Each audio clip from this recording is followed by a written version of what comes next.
At the Mass State Lottery, we're known for our monster wins. But there's no bigger win than the $1 billion we provide each year to support all 351 cities and towns in Massachusetts. In our game, we know that supporting local businesses and helping communities is how we all win. Because at the lottery, we're all playing for the home team. The Mass State Lottery. Welcome to the state of winning.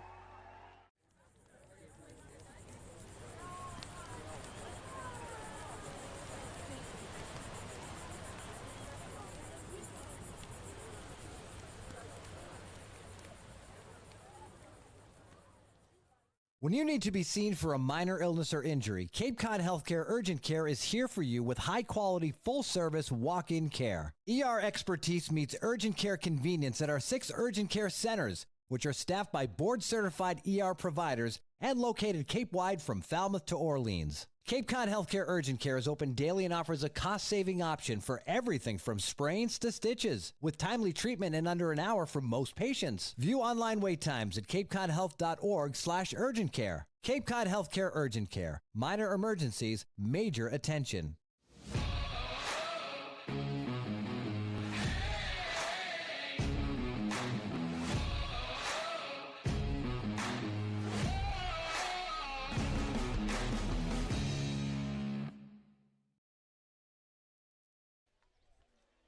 At Spillane Field, just a few miles off of Cape Cod, home of the Wareham Gatemen. And we've got a battle between the top 2 teams in the West Division. Of course, the Wareham Gatemen and your Hyannis Harbor Hawks. Hello, everyone, and welcome to this production of Hyannis Baseball on the Hyannis Harbor Hawks Baseball Network. I'm Josh Schreiber alongside Jacob Irons and Nico Sharp. And guys, we've got some bigger implications here today, despite it being so early in the season. Yeah, no doubt. And so far, when you look at the West Division, top 2 teams so far, Hyannis Harbor Hawks 5-1 and 1 with a tie, and the Wareham Gatemen right behind us with a 5-2 record so far. Both teams so far getting it done on the offensive and defensive side of the ball. Both teams looking hot so far out the gate. Yeah, absolutely. And this is a game between 2 teams that it was really not very close last season when these teams played. Wareham squeaking out a 7-inning tie, the only time they did not lose to Hyannis last season. Looking a little bit different, though, to start the season this year. They're swinging the bats well. Yeah, they really are, Josh, and they have found themselves in the groove here early. You look at them right now in batting average. They are second behind the Harbor Hawks at 267. The Gatemen are coming into today's contest. 2 of the best offenses going to go head-to-head, but the wind is going to play a factor today in the current conditions. It is a windy day across the bridge and here at Wareham. It is blowing out, and it is a blustery day. So I'm going to call it right now here in the pregame show. Give me a home run derby. I think balls are going to be flying out of Spillane Field for both sides. Yeah, you look at the flags over out in right field here at Spillane Field. They are blowing out, but that will bring us to the national anthem. I talked to head coach Mitch Carricker before the game. We'll see what he had to say. Josh Schreiber here, field side at Spillane Field, here with manager Mitch Carricker. And still early in the season, but this is technically a battle for first place in the West. At what point throughout the season do you start to, think about the standings a little bit? Probably a little closer till the end. It's like you said, it's still pretty early, but they've been playing really good baseball, so this will be a good challenge for us today. And then you got Trey Beard on the bump today. Scratched from yesterday's game with the potential weather incoming. How much did he get ramped up at all? Were you guys able to shut him down before that? Obviously pitching today, so still in good shape. Yeah, we shut it down even before he started throwing. So he played a little bit of light catch, got a little bit of a feel for his pitches yesterday, and then we made the decision to make the switch. So he feels good. He's 100%. Perfect. And I guess let's talk about it from a matchup perspective. Wareham definitely more righty-centric in their lineup. How do you think Beard matches up against them? I think really good. I think the changeup is a good pitch for him, and I think if he can command a fastball both sides of the plate, he'll do a good job of keeping these guys off balance. Perfect. Thank you so much, Coach. All right. Sideline reporter Josie Broyles here with Parker Brocious, who I was able to pull aside to ask a couple of questions. Parker, you hit an amazing homer last night in the beginning of the game. Can you walk me through that moment? Yeah, I mean, I was really just trying to be on time for a fastball and got a pitch that I was looking for and put a great swing on it. I know you just got to the Cape, but how has it been? What have you really been able to improve on as a hitter and just as a good teammate? No, yeah, it's great. It's just getting to see all the amazing pitching every single day. Just continue to get like more used to that, and just good competition makes you better. Wareham's a really good team. They're doing really well right now. How are you mentally preparing yourself to walk up to the plate in today's game? Yeah, just same thing as always. Just try to be on time. Trey's gonna go out there, throw a great game tonight, and just have a good team game. Yeah, totally. The team's been doing really well so far. How have you been able to just celebrate and have fun with them? What are some standout moments that you've had? Yeah, it's a great group of guys, and we're really starting to bond really well, and it's all the little inside jokes that are coming out, and it's good times. Awesome. Thank you so much. Yeah, of course. Thank you. This will be your college. This will be your home. This is where you will join a community that supports you, cares about you, pushes you, cheers you on, challenges you, inspires you, helps you reach your dreams. Open your eyes to opportunity and your mind to possibility. Your future begins here. Make a difference. Leave your mark. Break the mold. Be a leader. Achieve unimagined heights. Believe in yourself. Make lifelong friends. This is your time. Your place. Your home. Your Dean. It all starts here at Dean College.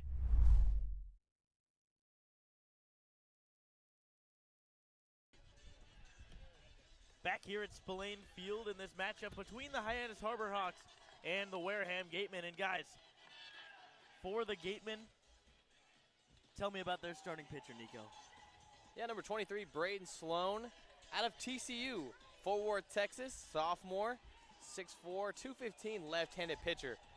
You know, when you watch him in film work, really fun guy to watch. Could have watched him all day long. And he's a fastball, slider, changeup guy. Fastball, firm, low 90s, and loves to throw that changeup. Very comfortable with it, will throw it any count. And you see this in a big moment in the Big 12 tournament. Bases loaded versus Kansas, had 2 outs, bottom of the 7th in an elimination game. The score was 10-10 in the biggest moment. Bases loaded, 3-2 count, and he threw that changeup, got the strikeout in the big time moment. That is going to be his go-to pitch. Can throw it any count to any hitter, very comfortable with it. Now, Braden Sloan, a big left-hander, and he will be going against a Hawks lineup that has sort of been designed with fewer left-handers in the lineup than you'd normally be used to seeing with this Harbor Hawks team. Jacob, tell me about the lineup.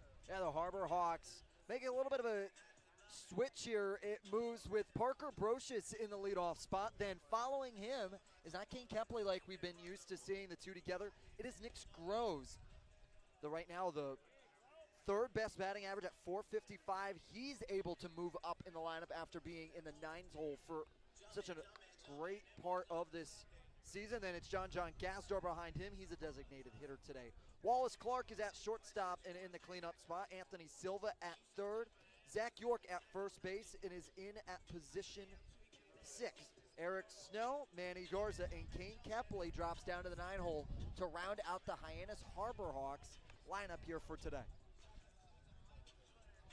And as you mentioned, Nick Groves has been hitting really well. They are rewarding him by moving him up in the lineup. Kepley, who has been slumping as of late, moving down to the 9 hole. But again, not so much a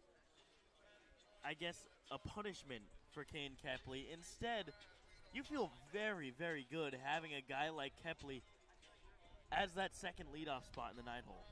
And exactly that, Josh, is Mitch Carricker loves speed. He wants to be aggressive, and your 9 hole needs to reflect that.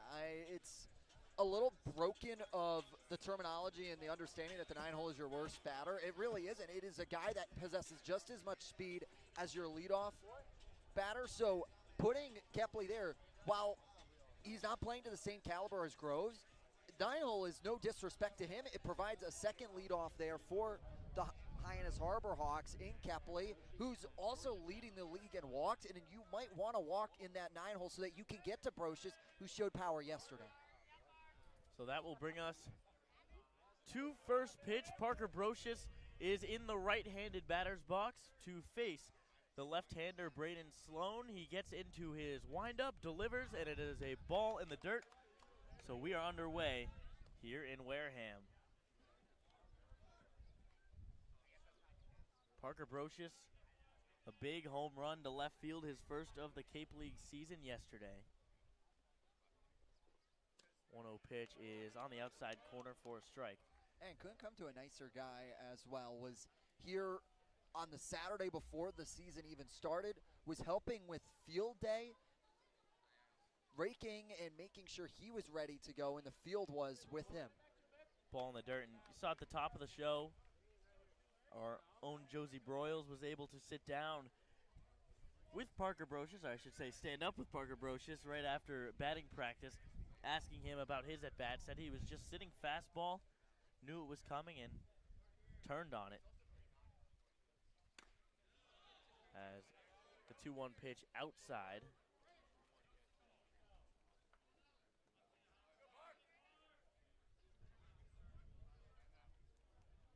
Brocious working himself into another hitter's count, 3-1, and that one is way outside with the slider. Brocious works a leadoff walk. Yeah, that Brocious is 8th walk of the summer coming in, had 7. That was good for 4th on the Cape so far through the 7 games they've played, and continues to find himself on base, and why he is a perfect leadoff man, Nico. Yeah, you know, we've seen it. He works late in the counts. Not only is he allowing the hitters behind him to see what that starting pitcher is throwing, but he's also finding ways on to be able to produce runs for that back half of the lineup. Nick Groves takes strike 1 from Sloan, another slider. I make that a curveball, but guys, Nick Groves now coming up in the 2-hole. Is there a different approach that you have in the 2-hole, as Sloan will be called for a balk? He lifted the right leg and kind of just fell out of his motion. Did not release the ball, and Parker Brocious goes to second on a strange play. And if I had to guess here, that might be a little bit of the wind. It's coming right from home plate out into right field. It was a big gust right as he started his windup, and it could have thrown him off there a little bit. 0-1 pitch, a idea to swing by Nick Groves, but decided against it. Yeah, it's that tight breaking slider that he has. It's a very sharp, and he throws it a lot to lefties. Won't show it too much to the righties, but to lefties, he loves to throw that as a front door or a strike 3 pitch. Fastball low and away, 2-1. Mostly a fastball changeup, guys, to righties, but to lefties, he likes to show that slider just a little bit more. 2-1 to Groves.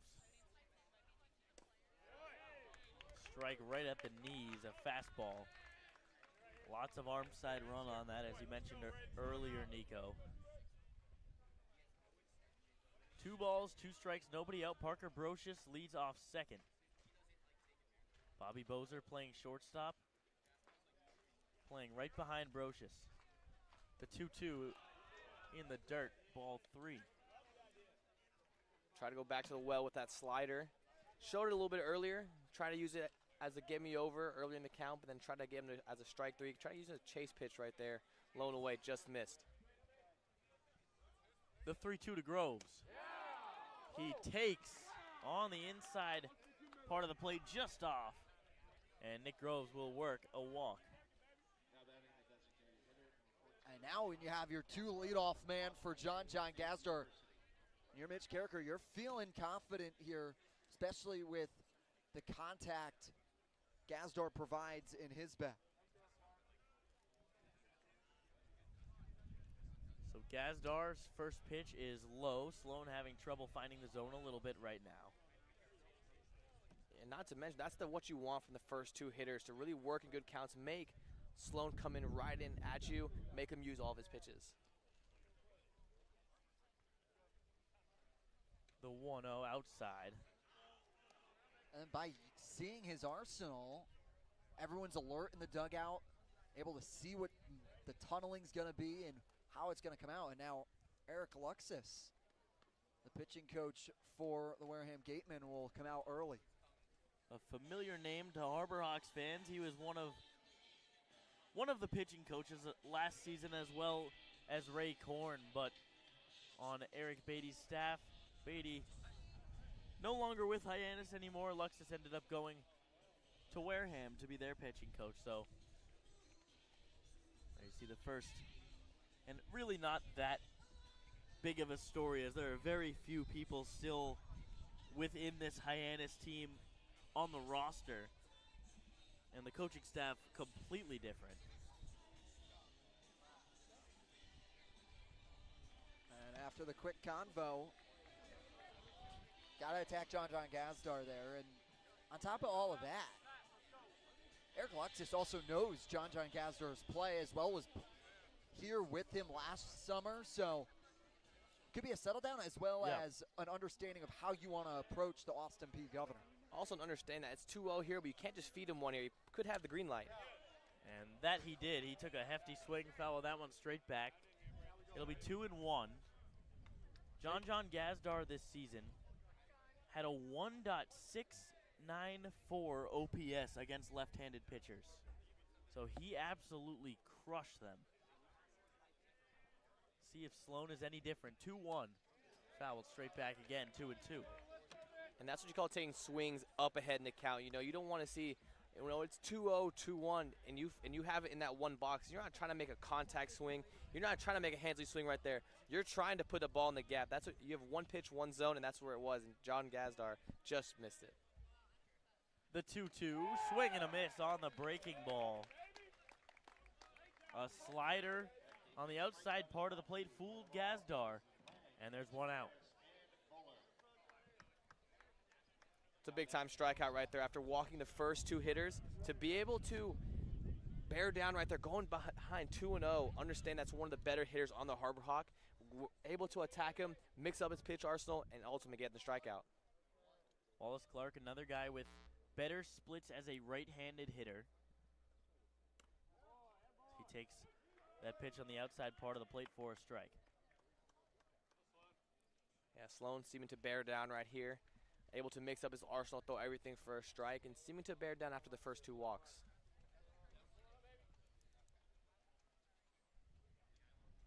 Brocious hops off second, ends up staying. Pitch is up and away to Clark. Brocious certainly a threat on the base paths. Maybe trying to get a read on Sloan's timing right now. The 1-1, it hits Wallace Clark as he spins into it. It hits him on the upper hamstring on the left leg. And he takes the jog on to first base. Bases loaded now for the Horned Frog teammate of Braden Sloan, Anthony Silva. Yeah, big spot here for TCU versus TCU matchup for the Harbor Hawks, looking to try and strike first for the 6th consecutive game. Silva takes the slider away. Silva had a couple big ABs in his last appearance 2 games ago. Worked a couple big-time walks in big situations. 1-0 in the dirt, 2-0. And he's another batter that is going to make you work a lot of your pitches. We talked about that battled average that Baseball Ops is starting to put together for that stat. Anthony Silva's right up there in 0-2 counts and seeing 2 strikes. As he takes that pitch just off the plate. And yeah, absolutely right, Jacob. Anthony Silva, 3 flat pitches per 2-strike plate appearance.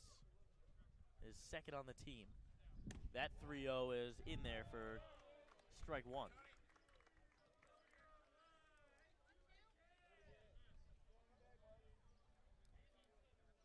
Nowhere to put Anthony Silva. Imagine he will have the green light. The 3-1 is inside, ball 4. And Braden Sloan walks home the first run of the ball game. Hyannis, another first inning run. Striking early has been the name to the Hyannis Harbor Hawks attack. Did it yesterday and they do it here today, but This time, not even moving a bat around. It's been 3 walks and a hit by pitch to bring in their first run. So that brings up the powerful lefty, Zach York.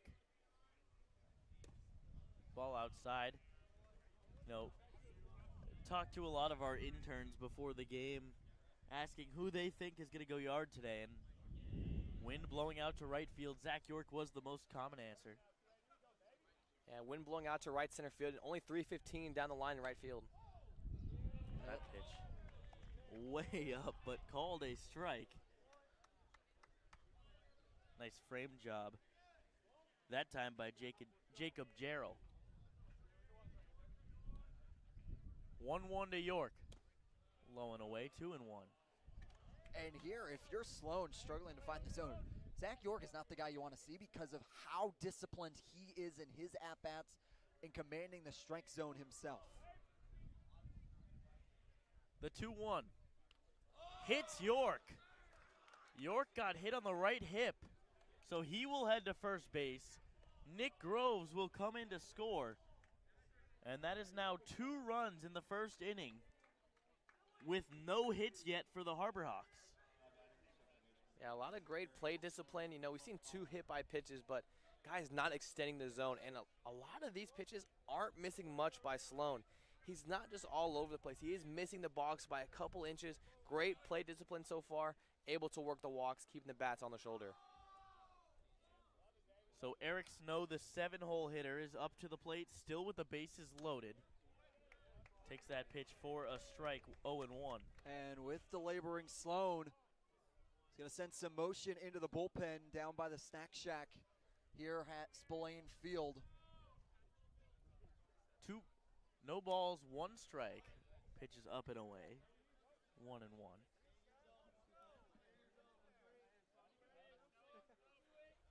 Still just 1 out.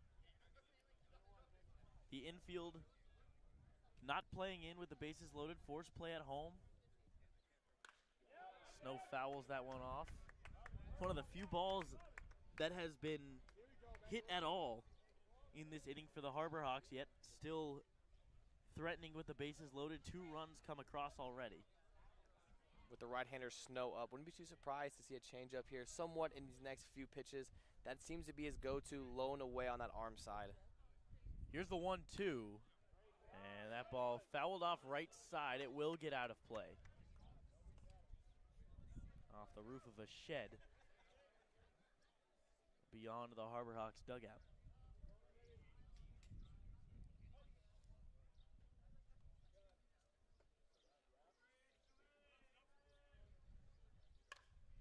This ball poked into fairly deep left field. Under it is Reinhardt. Tagging is Clark. He will score. And Eric Snow with a sac fly has the Harbor Hawks out to a 3-0 lead. And that's exactly what they need there. It doesn't have to be anything really hard hit for Snow. It's poked out just enough to Reinhardt to left and gets enough under it to allow Clark to tag up for 3-0 lead. That's just a good changeup by Sloan, too. Eric Snow had to go down and get it, find a way to get the job done, pull out the golf clubs there, went down and got the sac fly.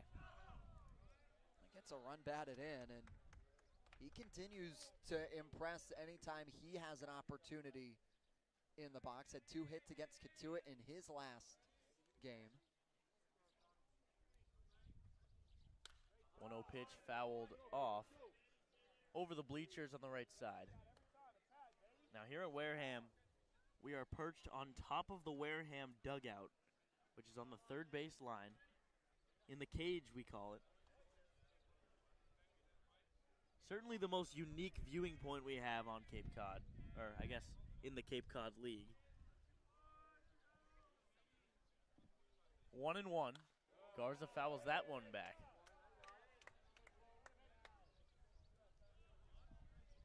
And so far, it's just been a command issue for Braden Sloan. You see, when he's attacked these hitters have had a tough time, staying on time and really barreling up his pitches so far, just fouling them straight back. Hasn't been able to contact barrel so far as the Harbor Hawks. Sloan Taking a while to look in for the signs. Pitch clock down to 4. And he will step off, throw over to second with that clock running down to 1. Yeah, that might just be a pitch clock thing. You know, he may have saw the clock getting down, maybe wasn't ready to throw. A little half effort pick off to second base, make an attempt, and just avoid the pitch clock violation. Now Sloan is ready, the 1-2 pitch. Garza spits on it down low, 2-2. Pretty filthy breaking ball right there. Great active take there by Garza. You can tell that pitch stayed on that lower third and it just broke off very late. Warm-ups down in the bullpen getting pretty laborsome. 2-2 cut on and missed, and Braden Sloan gets out of the first inning, but not after some damage is done. The Hawks scored 3 runs on 0 hits. We go to the bottom of the first inning. Hawks up 3-0. At Dean College. Make a difference. Leave your mark. Break the mold. Be a leader. Achieve unimagined heights. Believe in yourself. Make lifelong friends. This is your time. Your place. Your home. Your Dean. It all starts here at Dean College.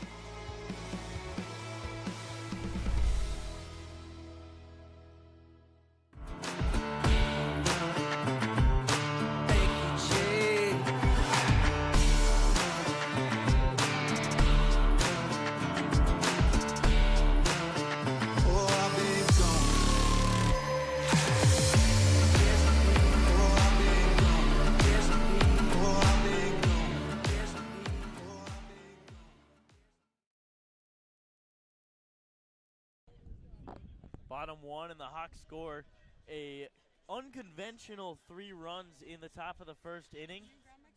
Lots of walks, a couple hit by pitches, a sac fly, but either way, a 3-0 lead for Hyannis.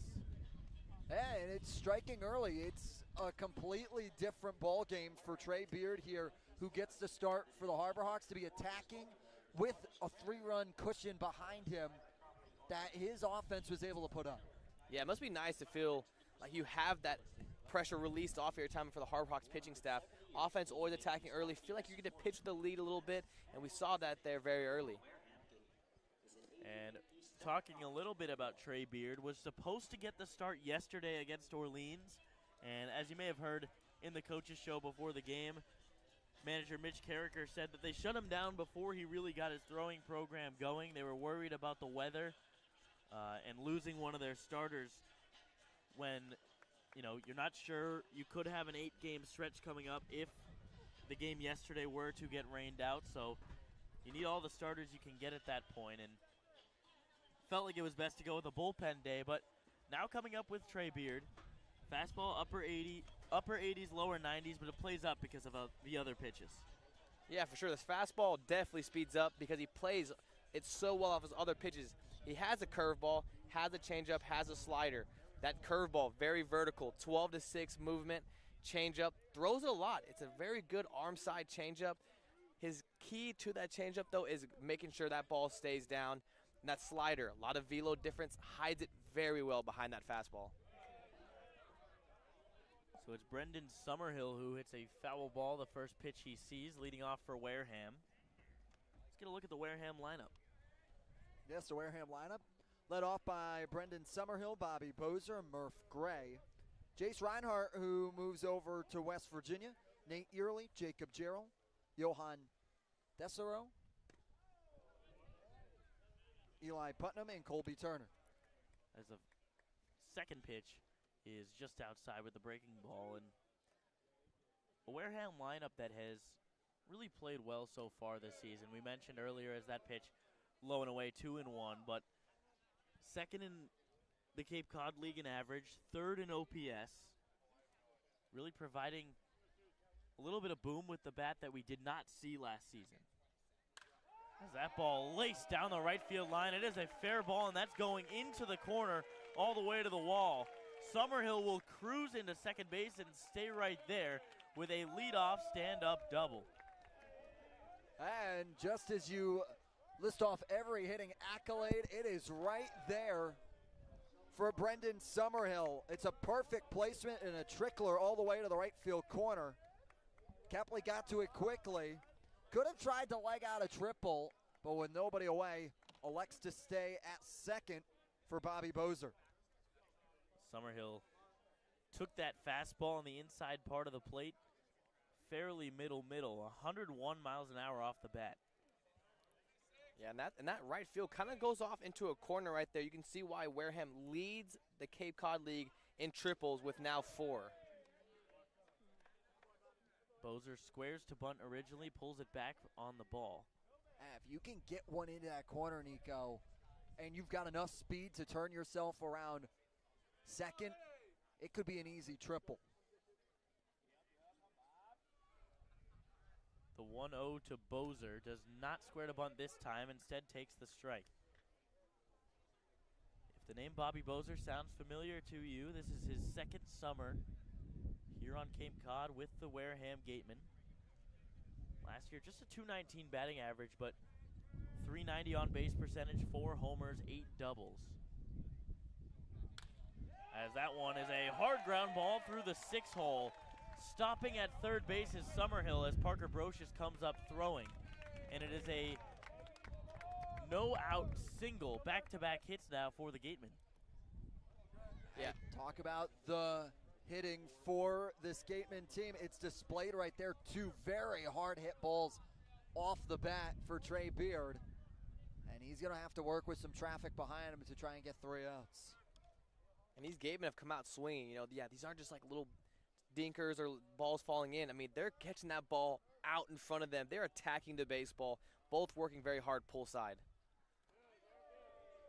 Ball in the dirt. Garza with a nice stop to keep it right in front of him.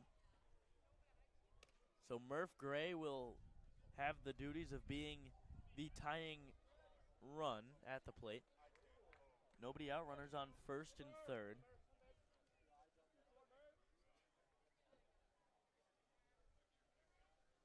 Left-hander comes set, fires the 1-0 pitch. High pop-up, shallow right field. Gonna be a tough play. Snow ranging out, and the ball gets down for a base hit. Summerhill comes in to score as Caden Kepley scoops it off the ground, but a bloop single for Murph Gray has the Gatemen on the board. Yeah, a little bit of a weird play there. It just went high into the air and didn't have too much carry to it. It was going to drop down. Snow is looking like he was going to get there in time, but at the last second decides to slide off. What heard to be like Kane Kepley calling off the second baseman in Snow, and Kepley just couldn't get there in time, lunging out for. So up steps the 4-hole hitter, Jace Reinhardt. Was at USC Upstate and now settling in at West Virginia with the Mountaineers. First pitch to him was a strike. Runners on first and second, Beard deals, and an off-speed pitch way out in front and is Reinhardt. And as we're here at Spillane Field, I'm noticing a little something that the infield skirt isn't very deep. Right behind second base, it kind of ends. So that there's a lot of outfield grass. The outfield looks, huge out there. A lot of green out there. So that's why when Kepley and Snow were meeting up the middle, there was so much ground in between them. Fastball from Beard up and in. And do you think that could have played a factor on why Kepley decided he wanted to call off Snow there, because he thought it was a little bit more of his territory rather than Snow's? Yeah, no doubt. When you look at the gap in between them, there was a lot of space in between them. So yeah, it could have felt like a little bit of weird, like Snow had to run a long way, probably felt like the right fielder. Kepley was going to be closer than he was, and then Kepley coming in late. That definitely played a factor in that little blooper right there. Foul ball from Reinhardt, 1-2 count. Also just one of those plays, even if Snow does try to call off Kepley, highly unlikely he's able to get to that ball. Toughest play to make in baseball is over the shoulder. 1-2, fouled straight back into the netting.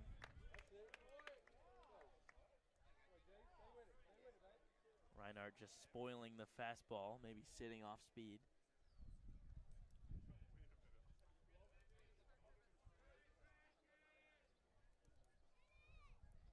Murph Gray off first, Bobby Bozer off second.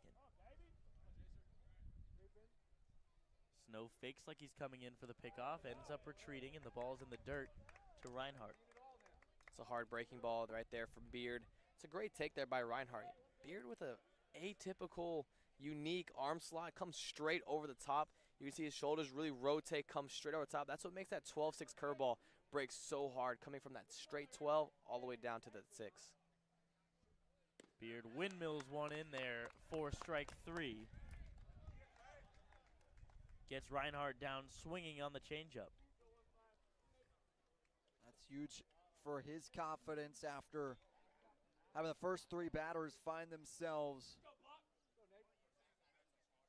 in some hard hits, and then able to strike out Reinhardt is huge. So now Beard does get the first out of the inning, still runners on first and second. And the left-hander Nate Early steps up. A blooper to Silva. Silva jumps to make the play on to second, and it is a double play. Score that one 5-4, but Anthony Silva makes a sparkling play to end the inning. We go to the top of the second. Hyannis up 3-1. Hey Cape Cod, we're Bork Heating and Cooling. We've serviced over 5,300 customers on and around Cape Cod for almost 40 years. We install and service your heating and cooling system, and our #1 goal is to ensure we do the best job we possibly can to make our customers happy. You have the triple cheerleading squad for Bork sitting here. They repaired our heating system, took care of our air conditioning system, and they set something up with the remote system that they installed for us as well. Yay, yay, yay for Bork. We love them. Give us a call when you're in need of HVAC services. Hope you enjoy the game. When you need to be seen for a minor illness or injury, Cape Cod Healthcare Urgent Care is here for you with high-quality, full-service walk-in care. ER expertise meets urgent care convenience at our 6 urgent care centers, which are staffed by board-certified ER providers and located Cape-wide from Falmouth to Orleans. Cape Cod Healthcare Urgent Care is open daily and offers a cost-saving option for everything from sprains to stitches, with timely treatment in under an hour for most patients. View online wait times at capecodhealth.org/urgent care. Cape Cod Healthcare Urgent Care. Minor emergencies, major attention.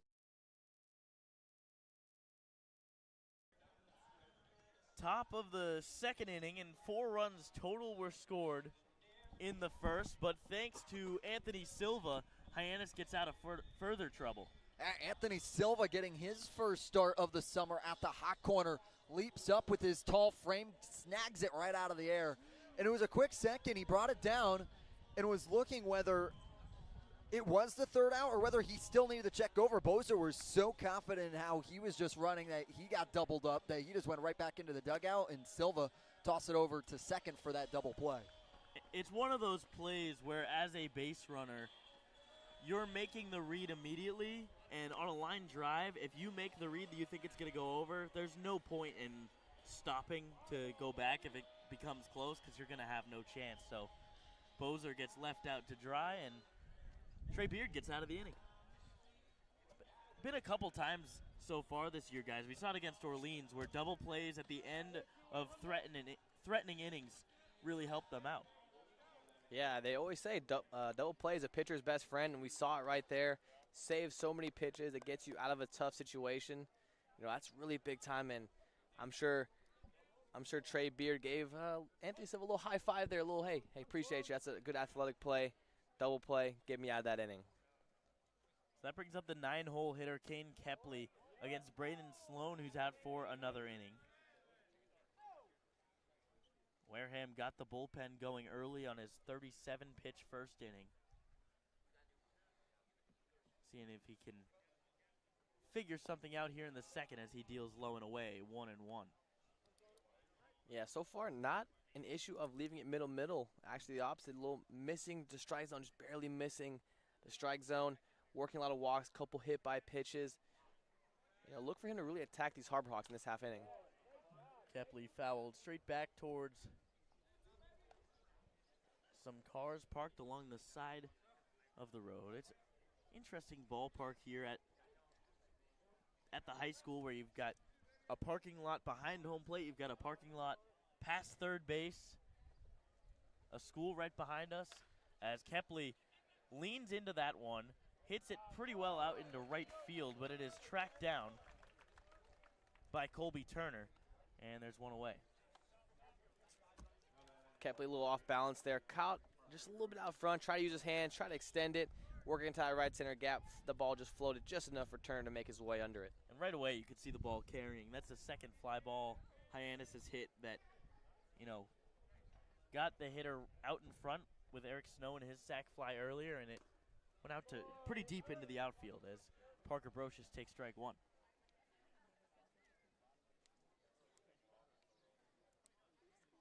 Sloan going from the windup. 0-1 to Brocious is low. Yeah, Sloan's got that big southpaw frame. Starts his hands nice and low. Very simple movement. Comes across his bite just a little bit. And a high chopper toward third base. Cutting off the shortstop is Murph Gray to make the play. And there are two down. Yeah, very nice play to his glove side. Worked really hard. Quick hands, quick transition. Made the play look easy. And one of those tough plays where if the third baseman can get to a ground ball to his left side coming in on it, they're always going to cut off the shortstop just because it's an easier play since they're moving towards first base. Nick Groves at the plate now. First pitch outside, 1-0.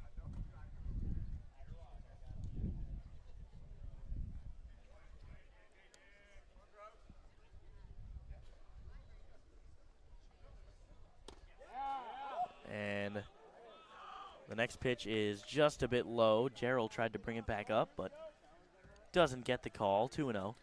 Yeah, Gerald's got some nice hands back there, working nice down to up, using that thumb to make the pitches look like they're just catching the corner when they may just be a little bit low. And that pitch just a little bit up more, and it gets called a strike, 2-1. And that one looked a little bit low too, but Gerald doing so well of just getting his thumb under that, you know, and stealing a couple pitches for his pitcher. The 2-1 is a slow ground ball right side just to the right of the first base bag. So Nick Groves stays alive, 2-2.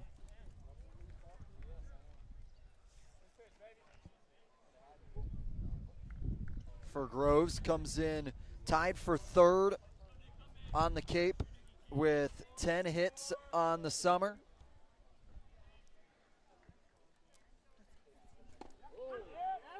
And strike three called. Nick Groves goes down looking at a ball that was just a little bit below the knees. So Braden Sloan gets an easier 1-2-3 inning here in the second. We go to the bottom of the inning here on the Hyannis Harbor Hawks Baseball Network. Your future begins at Dean College. Make a difference. Leave your mark. Break the mold. Be a leader. Achieve unimagined heights. Believe in yourself. Make lifelong friends. This is your time. Your place. Your home. Your Dean. It all starts here at Dean College.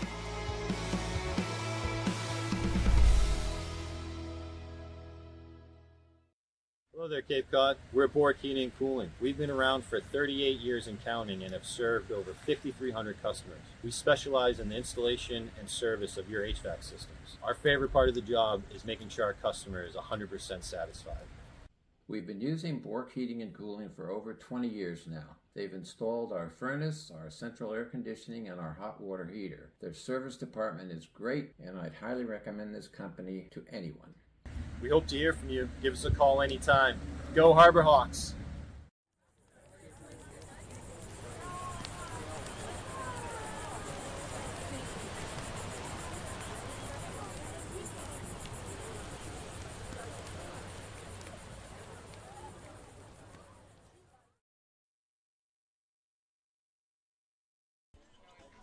Bottom of the second inning. Hyannis up 3-1 as Trey Beard on the bump. First pitch is up and away. It's Jacob Gerald to lead off the inning now as he ropes a ball into deep left center field. Cutting it off in the gap is Parker Brocious. A big turnaround first for Gerald, and it's a leadoff single for the catcher from Clemson. And these Gatemen came to hit once again. That ball is just out front, catching it hard line drive, low line drives, back spinning the baseball. That's another good swing for the Gatemen.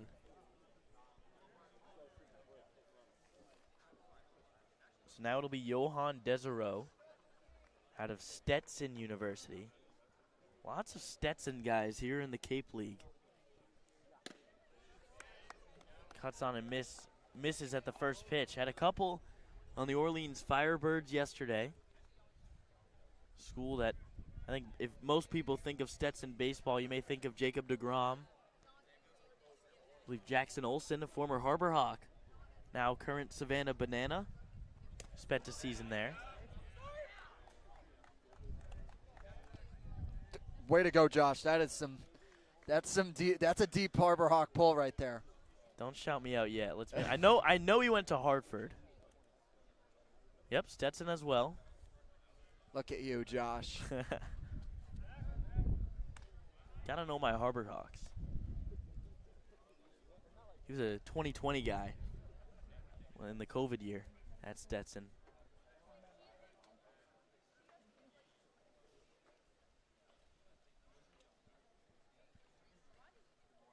Pitch to Desereau, swing and a miss, strike 3. And the Hatter goes down swinging, one away. And that's a great pitch right there. Pulls a little off-swing, pulls the string on him there a little bit, puts him in the blender, has him swinging straight around. That's a great pitch there by Trey Beard. So now it's the 8-hitter out of Davidson College, Eli Putnam.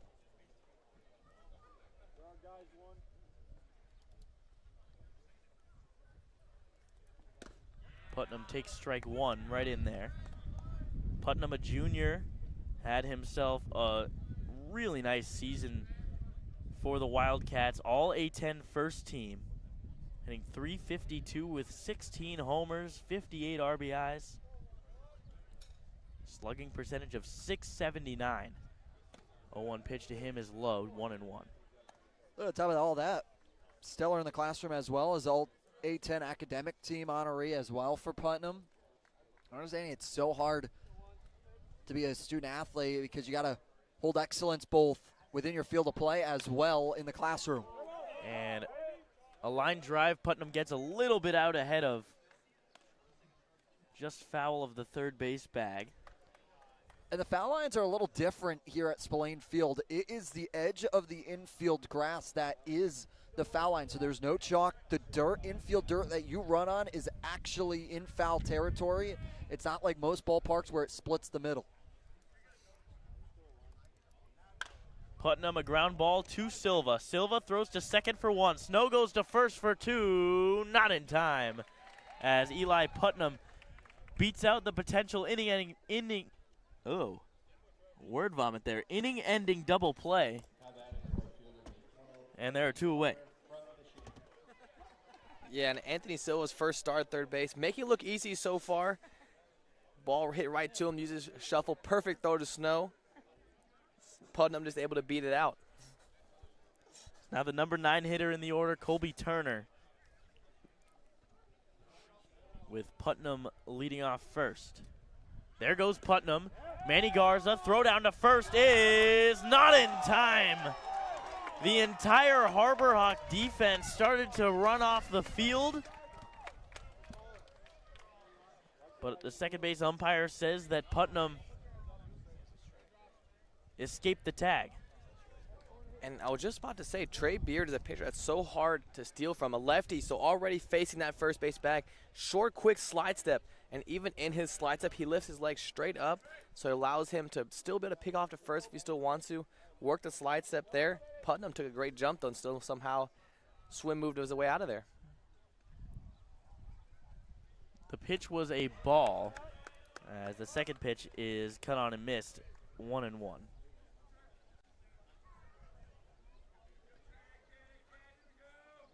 Eric Snow was quick to get the tag down. It was a nice throw by Garza, a little bit to the left of the bag. 1-1 count. Popped up right side. Will York have space in foul territory? He's moving, and the ball drops foul in no man's land. It's a tough play there for York, as started in on a direct line by the maintenance shed here at Spillane Field, but then cut back to come back a little into fair territory, then jutted back out again. And here in this spot, York just couldn't get there in time.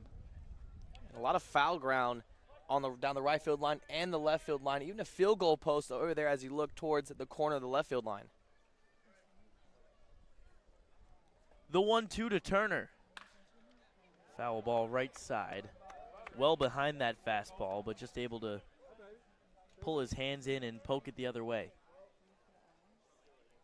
And with that field goal post there, looks like we have a little bit of a multi-purpose field here, Josh. Now you wonder if he goes change up here. It is a multi-purpose field. If you look at that is definitely a multi-purpose field out we have here with the field goal post out here in the outfield. The 1-2 hit high in the air towards right field and foul. Out of play.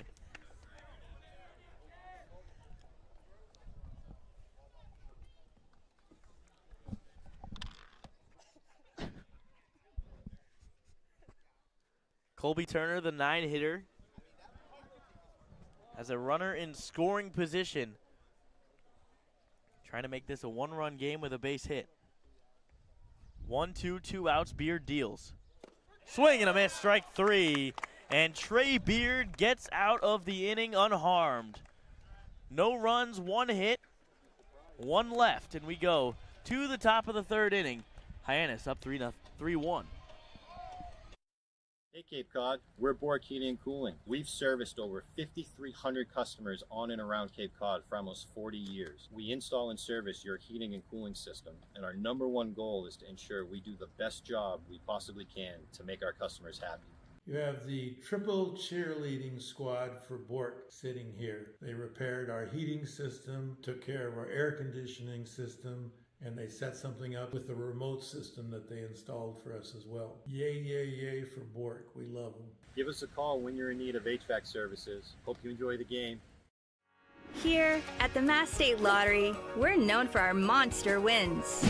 But there's no bigger win than the $1 billion we provide each year to support all 351 cities and towns in Massachusetts. In our game, we know that supporting local businesses and helping communities is how we all win. Because at the lottery, we're all playing for the home team.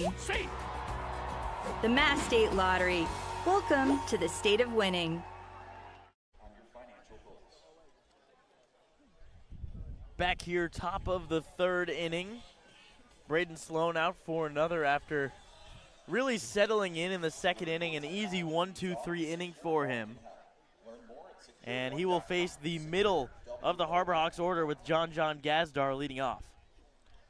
Yeah, he worked really well in that last half inning. You know, you can just tell he really started to attack hitters. You know, just missing that 1st inning, went right back to him. And you can see when he goes right after hitters, his pitch arsenal is good to get out anybody in the country. So we'll see if Gazdar has more luck this AB. Struck out swinging in the 1st inning. Hitting .423 on the year. And the first pitch well outside, ball 1.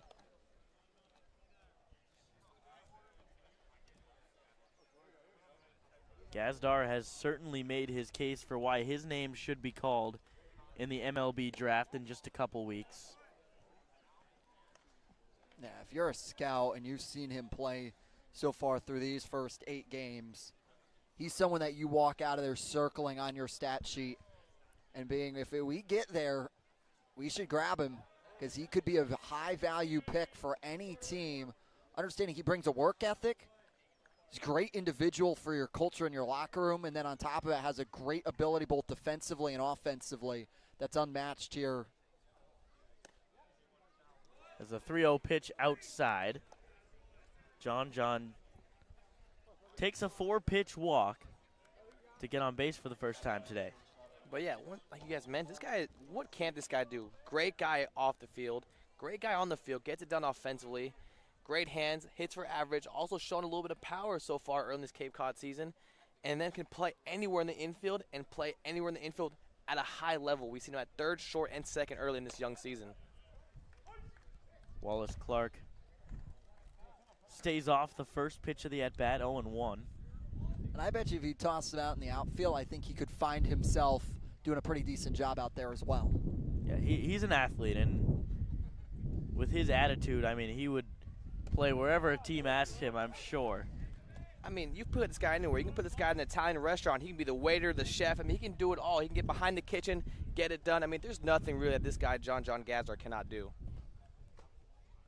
You see John Gazdar cooking up some lasagna? As this ball is hit deep in the air to center field.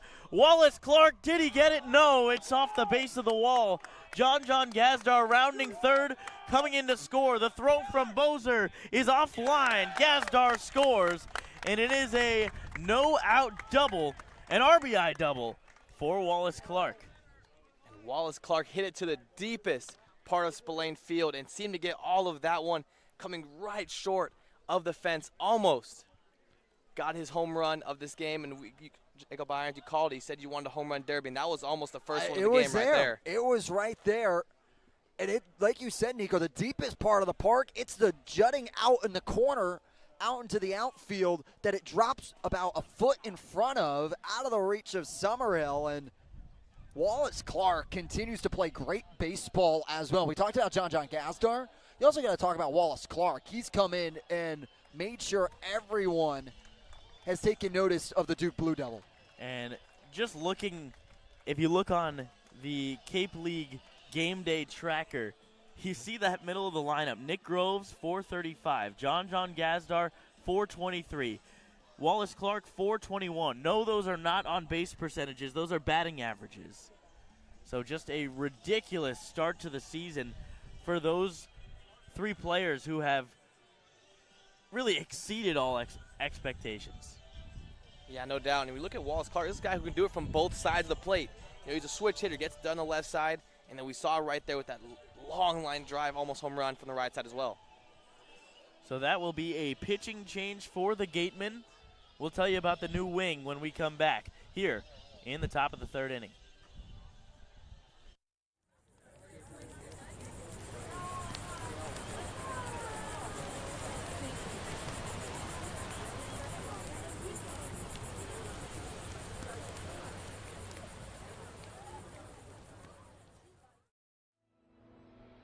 Your future begins at Dean College. Make a difference. Leave your mark. Break the mold. Be a leader. Achieve unimagined heights. Believe in yourself. Make lifelong friends. This is your time. Your place. Your home. Your Dean. It all starts here at Dean College.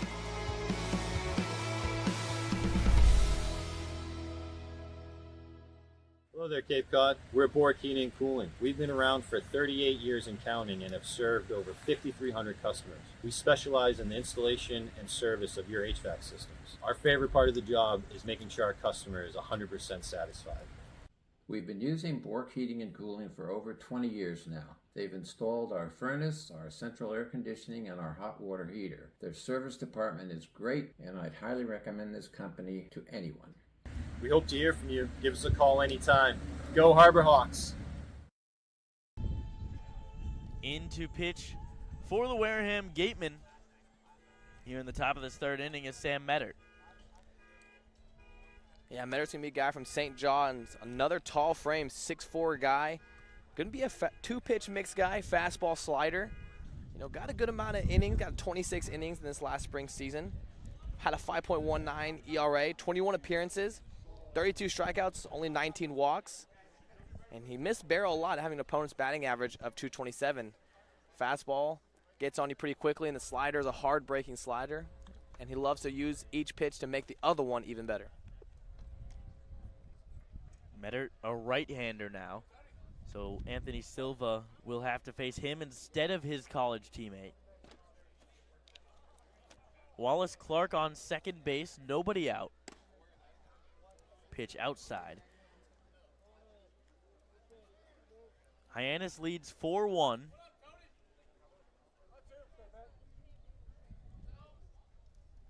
Top of the third inning here at Spillane Field. 1-0 to Silva. Line drive deep right field. This one has a chance as well. Going back to the wall and making the catch. Colby Turner, what a play. Wallace Clark tags and advances to third base as Colby Turner is slow to get up right now.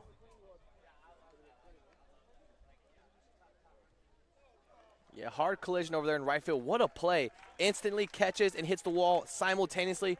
Give the thumbs up out there in right field. I mean, he made a hard collision, full speed. What a play out there in right field by Turner. And you could see Brendan Summerhill giving the thumbs up, saying, you know, Turner likely just got the wind knocked out of him, trying to collect his breath as he took a hard collision into the wall. And he's leaving the ground there on that jump. So on top of that, you're taking the wind knocked out of you and you're trying to get your bearings, and you come crashing back down to the ground on top of it and then throw it in. That's going to be discombobulating for anybody. That brings up Zach York. Colby Turner certainly saving a run for the Gatemen.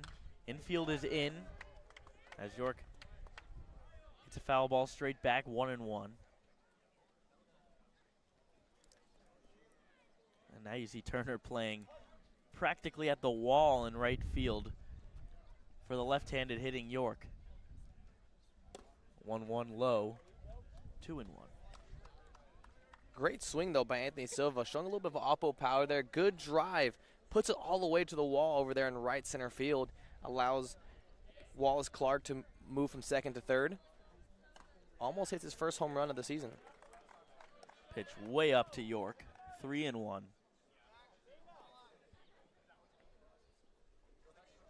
That was there, and once again, it was a carrying ball that just if it had a couple more feet would have been over the fence, but got to climb a tall fence here at Spillane Field. It's got to be over 6 feet. Yeah, it's probably over right around 10 feet out there and right. Well, all around, I should say. The 3-2 to York is not there. Despite the frame from Gerald, it gets called just a tad inside. So York goes to first base. It will set up the double play up the middle. As Eric Snow, the 7-hitter, steps to the plate. And once again, another walk for the Harbor Hawks. Pitch did not miss by much. Almost caught that inner part of the corner. But once again, it's great pitch recognition. Seeing that ball come just a little bit more inside. Great strike zone knowledge there from York once again. Medic's first pitch to Snow, a ground chopper right underneath us. And Jacob Irons was fully ready to jump out of the cage to make that play. It's the beauty of the cage. You feel like you're in the game, Josh. You certainly do. So with that ball coming right at me, hands are up. We're covering, we're protecting Nico Sharp. 0-1 to Snow, fouled off right side. And I will say, where I'm sitting right now, right at the netting of the cage, if a line drive were to come right here, I think it would still hit me. Yeah, probably. I think so. I'm ready, though. Yeah, you better be ready. Drop the pen. Hands up. Maybe some defense. Not a great defense. 0-2. Fouled off right side again, out of play. Eric Snow was showcasing the power in batting practice, as were a lot of hitters, with the wind blowing out as much as it is. Snow, smaller stature. He doesn't strike you as a power hitter, but certainly capable. No balls, 2 strikes, ball in the dirt to Snow. Backhanded by Gerald, so Clark can't go anywhere.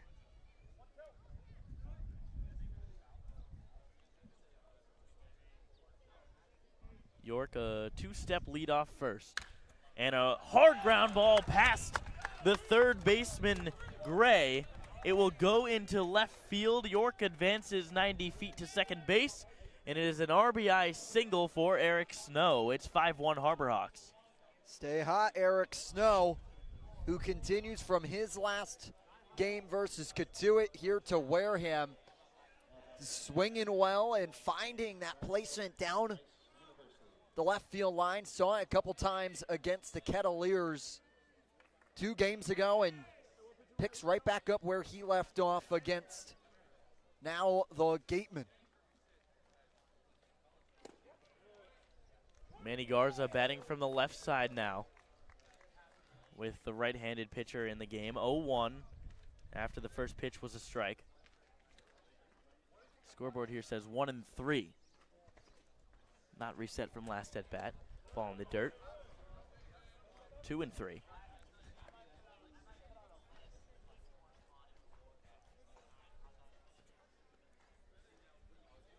One out. Runners on first and second for the catcher, Manny Garza. Merritt deals Garza a hard ground ball through the right side. It's a base hit.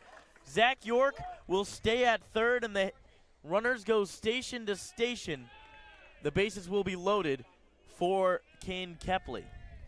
Just more good hitting from the Harbor Hawks, you know, really attacking the baseball so far in this game. We saw it there from Snow, and we saw it there from Manny Garza, working hard, pull side, you know, not hesitant on pulling the trigger. They're going right after it, and they're hitting it with some velo. And how about the Harbor Hawks catchers these last couple games? Camden Janik had 3 hits yesterday, also got on base with a walk. Now Garza with a hit. First pitch to Kepley is low. And this is a lineup that I can't game plan for if I'm an opposing coach, because it's 1 through 9 that can do damage. And just like there, you look at Manny Garza, the catcher in the 8th spot, finding his way on base. Kepley hits a ball high in the air behind home plate. Jarrell has a chance, but he was late to find it. And the ball drops foul right near the Hyannis on deck circle. And to go back to your point, Irons, you know, they've done a great job in that back half of the lineup. We saw that 2-out rally in the past couple games where the back half of that lineup is getting it done here with 2 outs.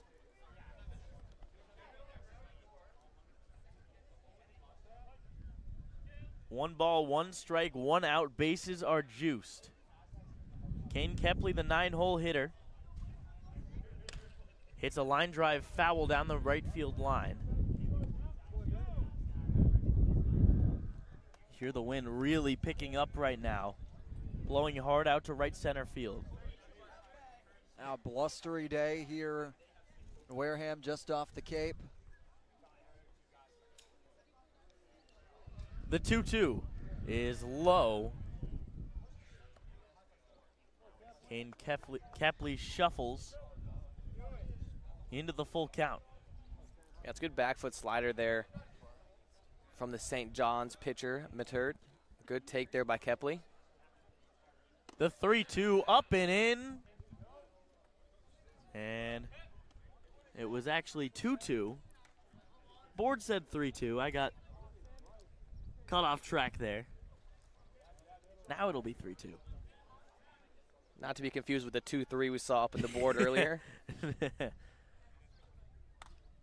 And Kane Kepley fights one off at the letters, fouls it off straight back. That's what the Harbor Hawks do when you get into these full counts. They're going to battle until they can see their pitch.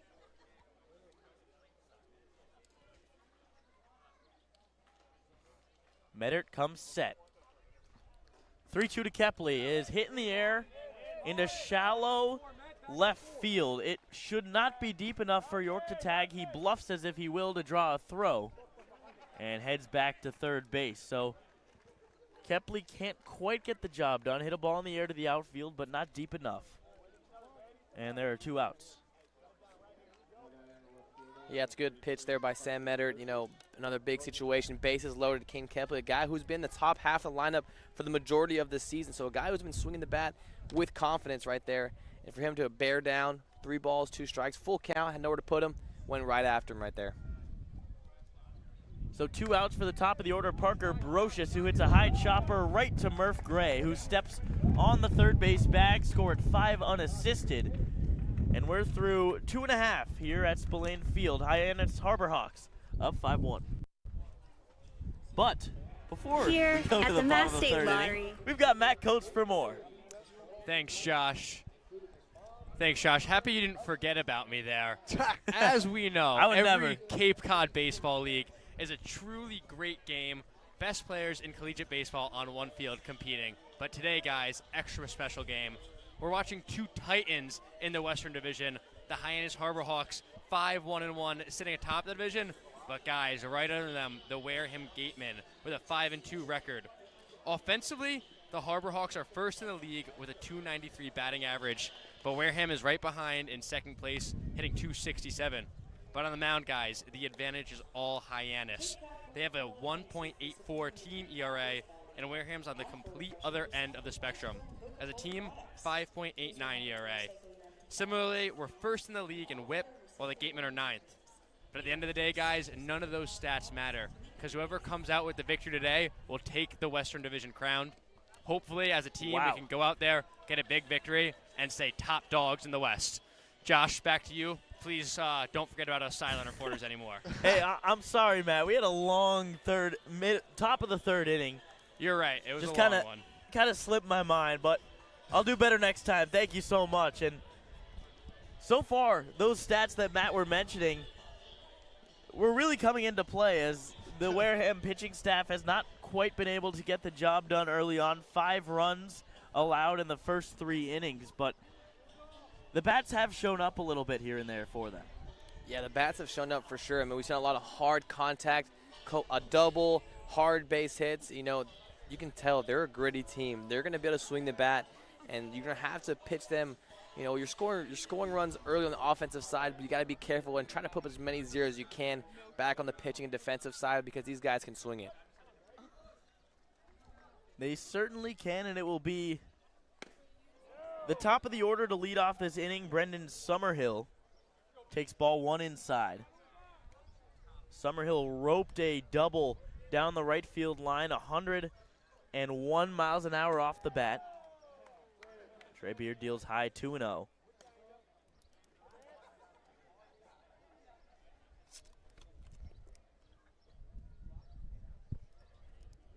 The 2-0. Foul straight back 2-1. For Beard here, he already saw Summerhill in this top third that's due up in this Gateman lineup, and they took him for 3 singles and some solid contact. Strike on the outside part of the plate, 2-2.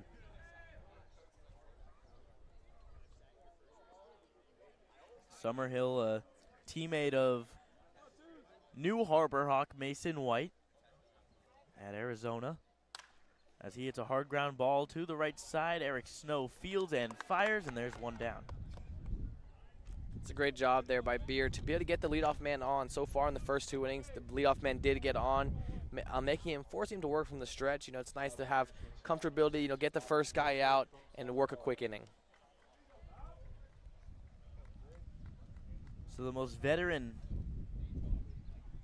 Wareham hitter, Bobby Bozer, the only returner to the lineup.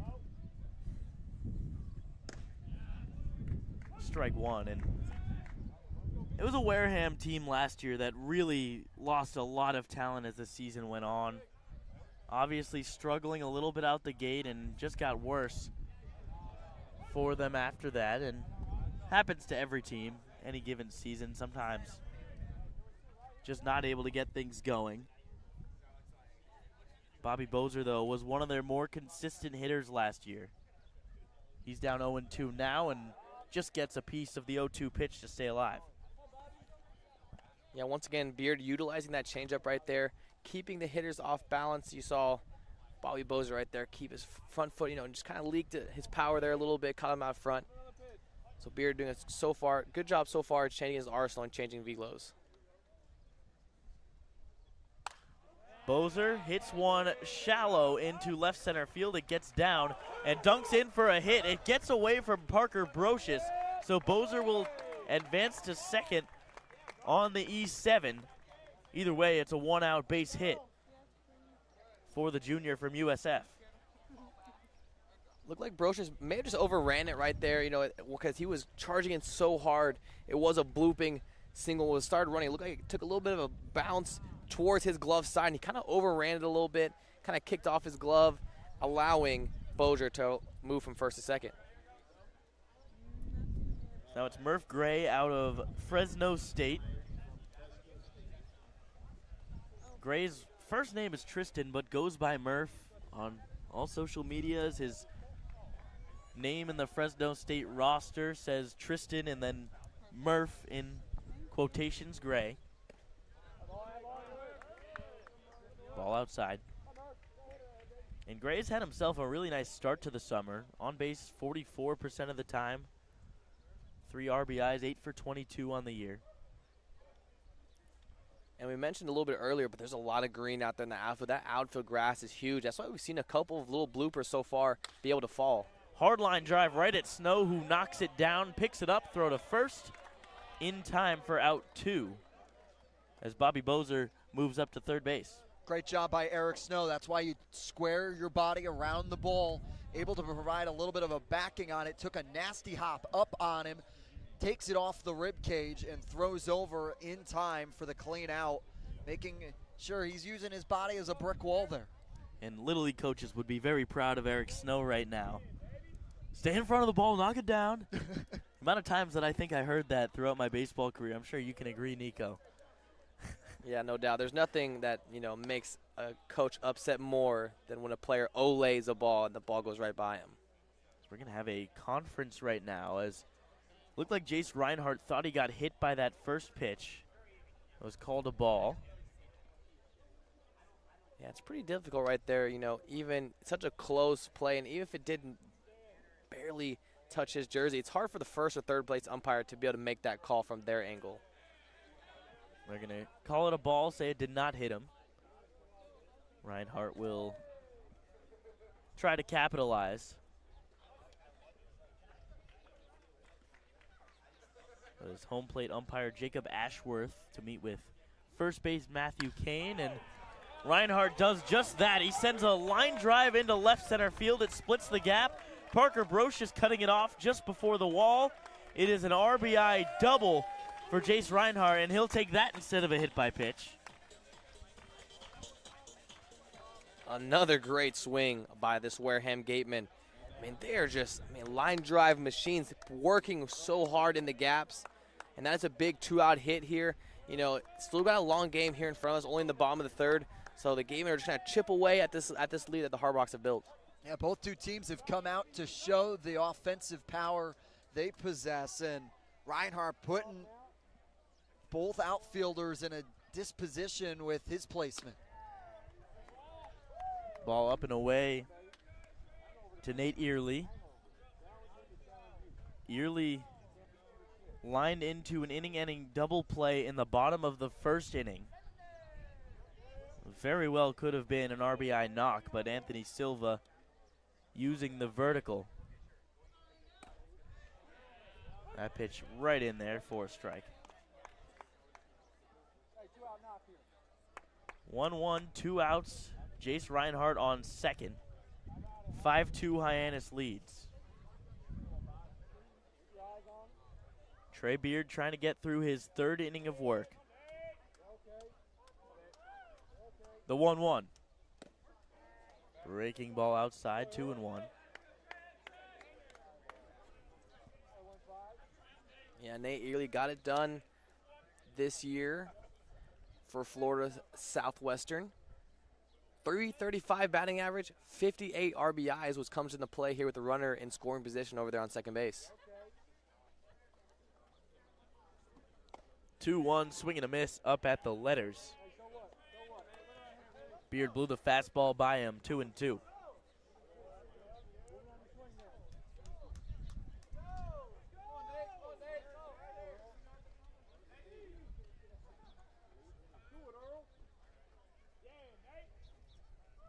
Two outs. Beard deals. In there, strike 3. Beard gets a backwards K to end the inning. Wareham scores 1, but it's still 5-2 Hyannis going into the fourth. Hey Cape Cod, we're Bork Heating and Cooling. We've serviced over 5,300 customers on and around Cape Cod for almost 40 years. We install and service your heating and cooling system, and our #1 goal is to ensure we do the best job we possibly can to make our customers happy. You have the triple cheerleading squad for Bork sitting here. They repaired our heating system, took care of our air conditioning system, and they set something up with the remote system that they installed for us as well. Yay, yay, yay for Bork. We love them. Give us a call when you're in need of HVAC services. Hope you enjoy the game.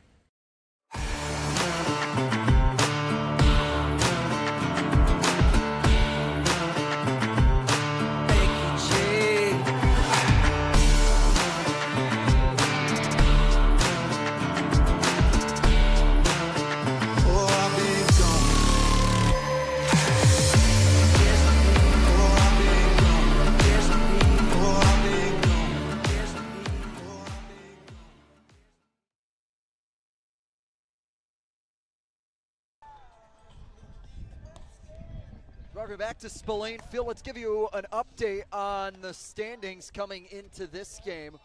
Go through the East first. It's YD leading the way.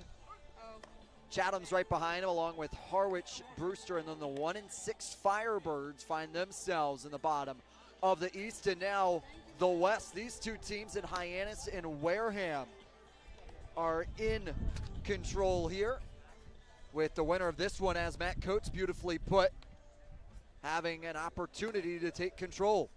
Then Katuitt, Bourne, and Falmouth follow in behind, Josh. Yeah, absolutely. And talking to manager Mitch Carricker before the game, he said, you know, really not thinking about the standings at all at this point in the season, but certainly still two teams that are having a really nice start to the year, especially with the bats. And you know, whenever you play another team that's hot, you're likely going to get a good game either way, regardless of those standings. So we'll see who comes out on top in the first battle between maybe what could be a long-lasting series this year for the top of the West. First pitch was low to Nick Groves. Merritt out there for a second inning of work. Pitch up and away, 2-0.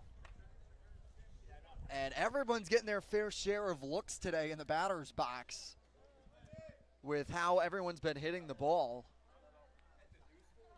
2-0 in there, strike one. Yeah, everyone's been getting their looks in the first and the third inning. 8 Harbor Hawks came up to the plate, almost going through their entire lineup in just this first third of the game. 2-1 to Groves is looked at the knees for strike two. We do have a final line for Braden Sloan. 2 innings pitched, 1 hit allowed, but 5 earned runs on 4 walks, 3 Ks, and 2 hit by pitches. 2-2 is low, 3-2.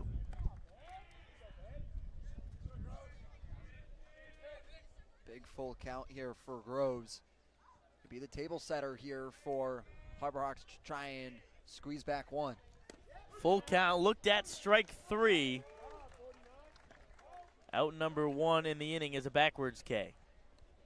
Sneaks in the fastball right there, coming at 92 miles per hour. You know, he pitched backwards a little bit there, saw some breaking balls early in the count, and that 92-mile fastball just looked that much faster after seeing breaking balls that entire AB. John Gazdar up with 1 out, walked his last AB.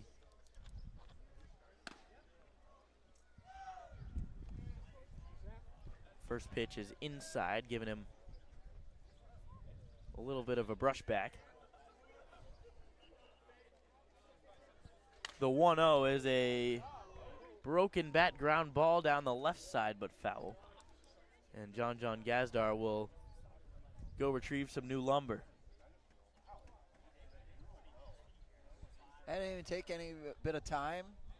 Get any pine tar on it. Just got the toss from Zach York over the screen and is ready to go to continue his AB.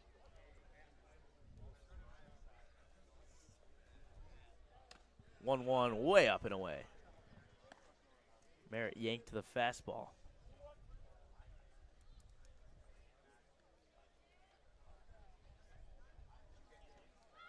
Two and one. High ground ball towards the left side. Weird hop for Gray, who throws across the diamond, showing off the arm strength. And there's 2 away. Yeah, that ball staying just fair. I mean, just on the line. That's a tough play for Gray. And you can see him, he's even making a hand motion there. That took a little funny hop on him. Able to, get behind it, but couldn't use his legs for the throw. His feet already in motion, throwing across the diamond. That's a great play there by Gray. And Gray laughing it off, as well as manager Mitch Carricker, who's talking to him. Friendly banter over there at third base.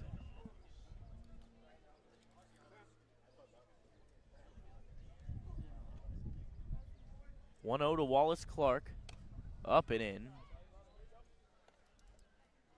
Clark just missed a home run his last time up. Instead, it was an RBI double to the wall in center field. 2-0. Late on the fastball, 2-1.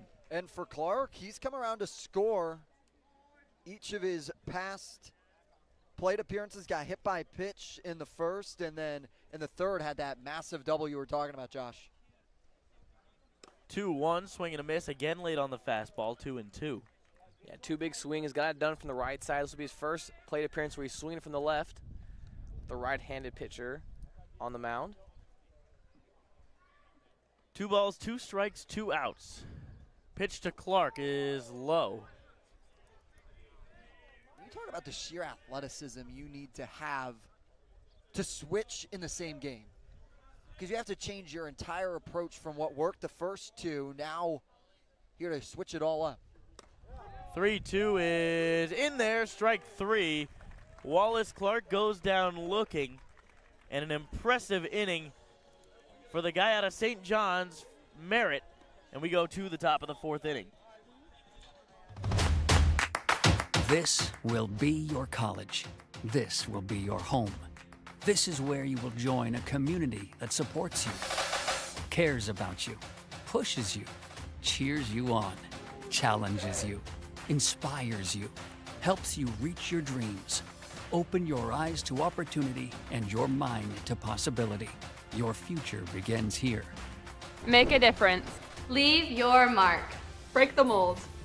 Be a leader. Achieve unimagined heights. Believe in yourself. Make lifelong friends. This is your time. Your place. Your home. Your Dean. It all starts here at Dean College.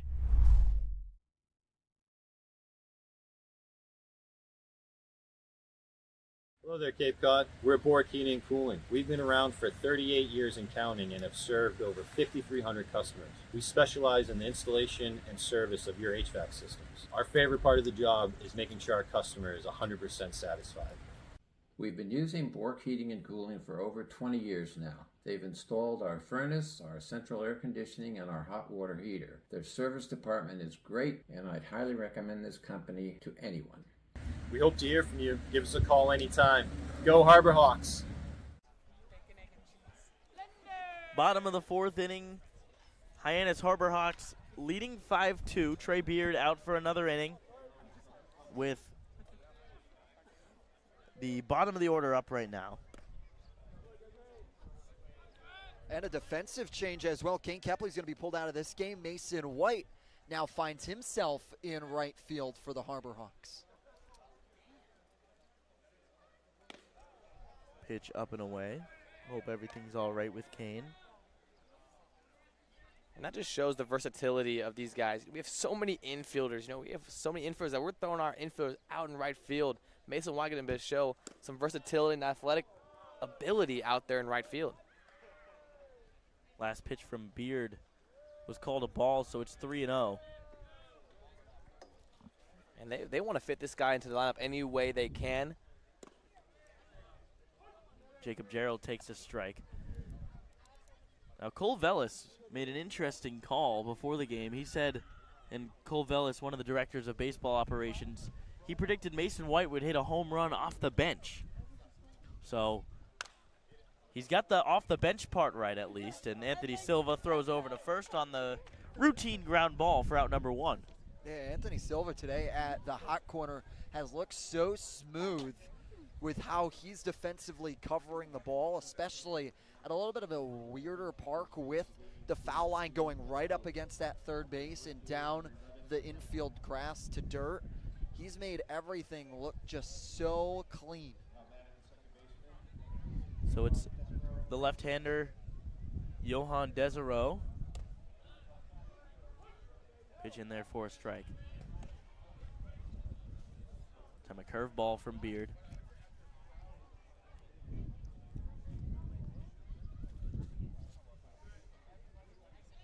The 0-1. Fouled straight back, fastball up in the zone.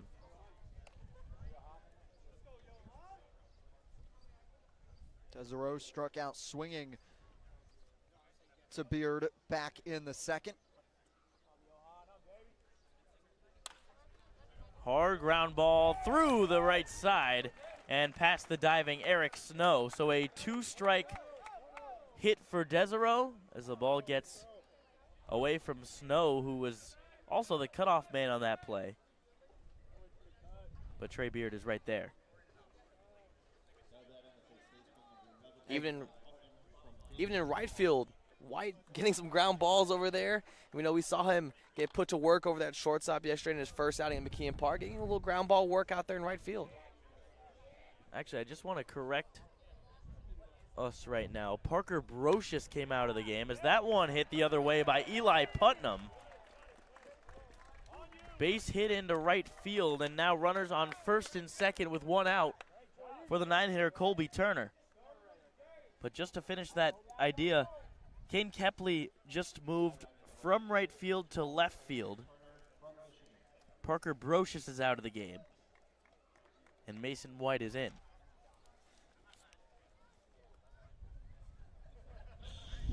So we will get a mound visit now from one of our pitching coaches, Tanner Cunha.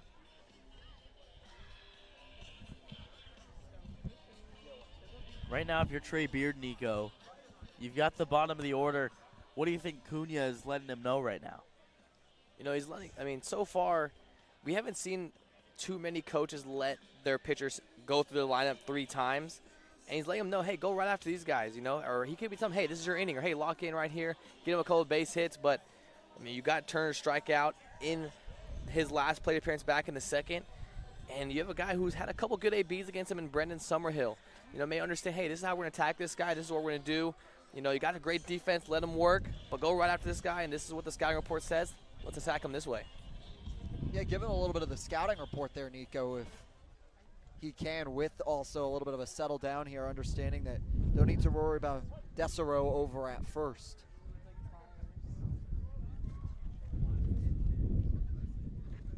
So Turner with an RBI opportunity.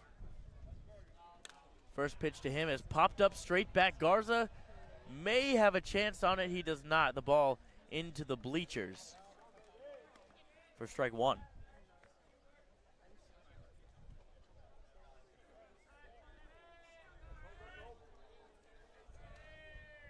Colby Turner, of course, the 9-hitter today out of SDSU, San Diego State. He was a freshman this past season. 0-1 fouled off right side.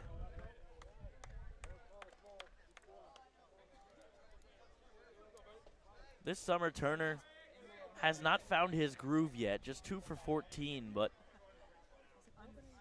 what better spot than down 3 runs and runners on first and second to get your first RBI of the season.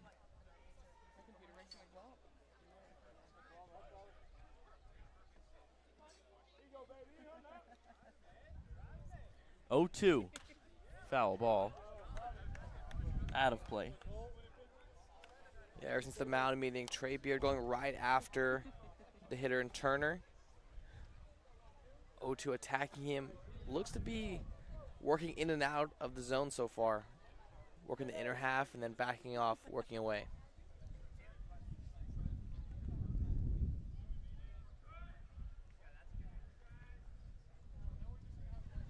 The 0-2 is inside. It's a great take there by Turner. Down 0-2, breaking ball right on the inner half. Tries to get him to swing over is Beard. It's a great take, good early plate recognition.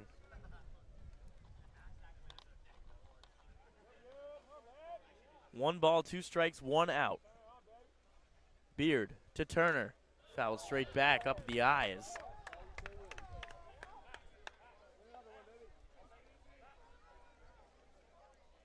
Quality AB here from Turner, fouling off a couple tough pitches. Fastball, working towards the eyes, tries to climb the ladder a little bit. And with Trey Beard having that straight over top look, I mean, that fastball just kind of rides and stays up in the zone. It's a tough pitch to lay off. Turner able to get a little piece of wood on it, fouled it straight back. 1-2. Beard fires an excuse me foul ball. Totally fooled Turner, but just able to react at the last moment to foul it off right at the Hyannis dugout. Beard tried to climb the ladder right there and then put a curveball in behind it. Just left that one just a little bit up in the zone. Wouldn't expect him to leave it up in the zone. He's probably going try to use it as a chase pitch, try to work it down the zone, maybe work down in the dirt. 1 ball, 2 strikes, 1 out. High fly ball, it will stay in the infield. Wind blowing high infield fly rule is called, and Eric Snow makes the catch. Trey Beard doing a great job at attacking Turner right there, not wasting any pitches. You know, you see sometimes pitchers will work in and out, and they'll try to, you know, throw one in the dirt, throw one low. But you see him, he attacked the strike zone right there, constantly putting the pressure on Turner.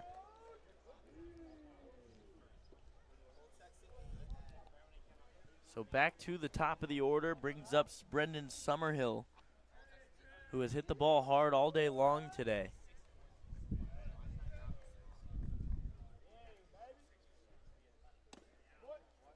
Fastball up.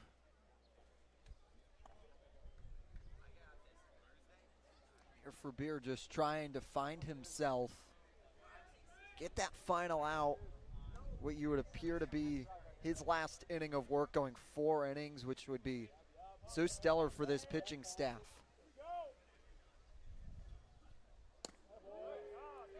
Ball low, 2-0. And especially after having a little bit of a bullpen day yesterday with Casey Hintz getting the start after looking off Beard due to the weather. Having your starter be able to go the distance and not tap back into the bullpen proves extremely beneficial with an off day coming on Tuesday as well. 2-0 from Beard in there for strike 1. Brendan Summerhill. Baseball runs in his family as well. His dad played baseball at Ohio State, while his brother played at Troy and Northern Illinois.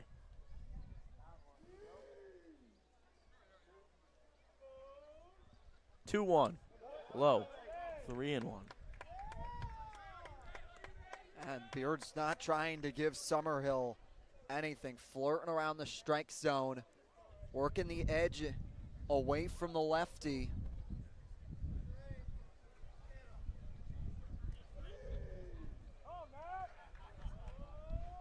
Wind gusting. Summerhill swings and fouls the ball straight back.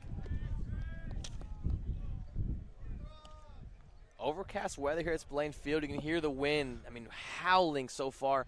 It still keeps looking like it's going to rain, but so far the weather radar looks clear over here in Wareham.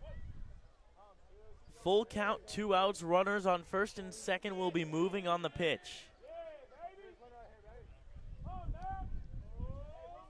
Beard deals. Swing and a miss, strike 3. And Trey Beard escapes his 3rd inning in a row with a strikeout.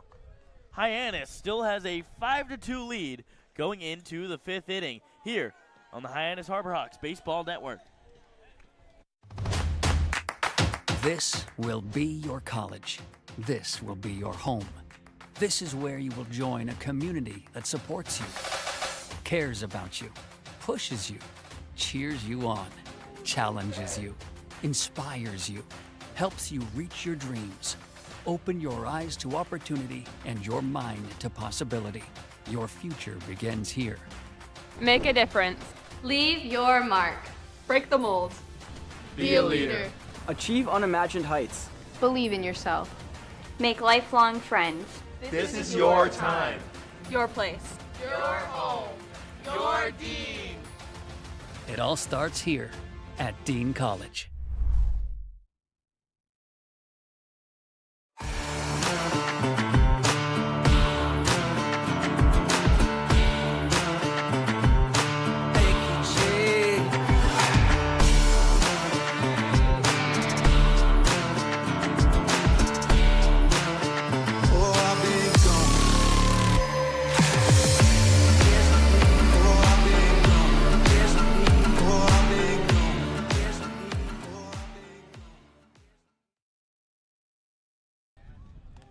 Sam Medert back onto the bump for yet another inning at this multi-purpose facility. Wareham trailing Hyannis 5-2 in the top of the 5th inning, as Anthony Silva will have first ups for the Harbor Hawks. Yeah, we talked about this multi-purpose field. You know, it's got a lot of different things going on. First off, we're on top of the third base dugout. You know, a little bit of a gravel infield, a grayish look, but yet the mound and home plate are both dirt. And guys, something I'm picking up on, there's no warning track as you enter the outfield, which makes that play from Turner that much better. You know, the outfielders, they don't have eyes in the back of their head. You know, they have no backup camera behind them. They're making that play. So making that play was just as hard because he had nothing worrying that the fence was right there. So that's great field recognition to be able to jump up and make the play. How cool would it be if they did have a backup camera, though? Yeah, it would be pretty cool. But I'm hearing from some of our friends in the chat, they love a good multi-purpose facility in Grant McNew. That's so great to hear. Strike right in there, 1-1.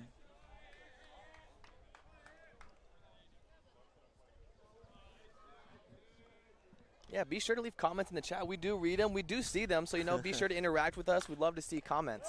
Silva, hard shot right back at Medert, who makes the play out of self-preservation. And there's one out. That's a hard grounder that spiked off the infield graph in front of Medert. And he's able to compose himself, stabbing it out of the air, and makes a clean throw over to Putnam. 96 miles an hour off the bat. Medert just stuck the glove out, and the next pitch, York hits a hard ground ball to first base. Medert will cover, and a very quick 2 outs in the top of the 5th. And both of them inverse, so you start with the 1-3, and then for there with Zach York, Putnam is about 6 feet away from the bag. Fields it, and Medert's on his horse and gets over to first for the 3-1. Yeah, expect Snow to absolutely take this first pitch here and try to work deeper to this count. And so far, we've got a pretty quick 1-2 inning. Pitch in there for a strike to Snow.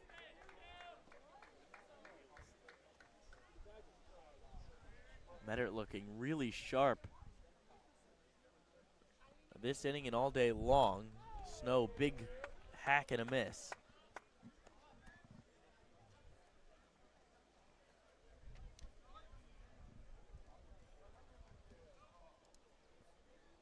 Medert trying to get through his 3rd inning. 0-2. High fly ball into right field foul territory. A long run for Colby Turner, who laid all the way out but could not make the play.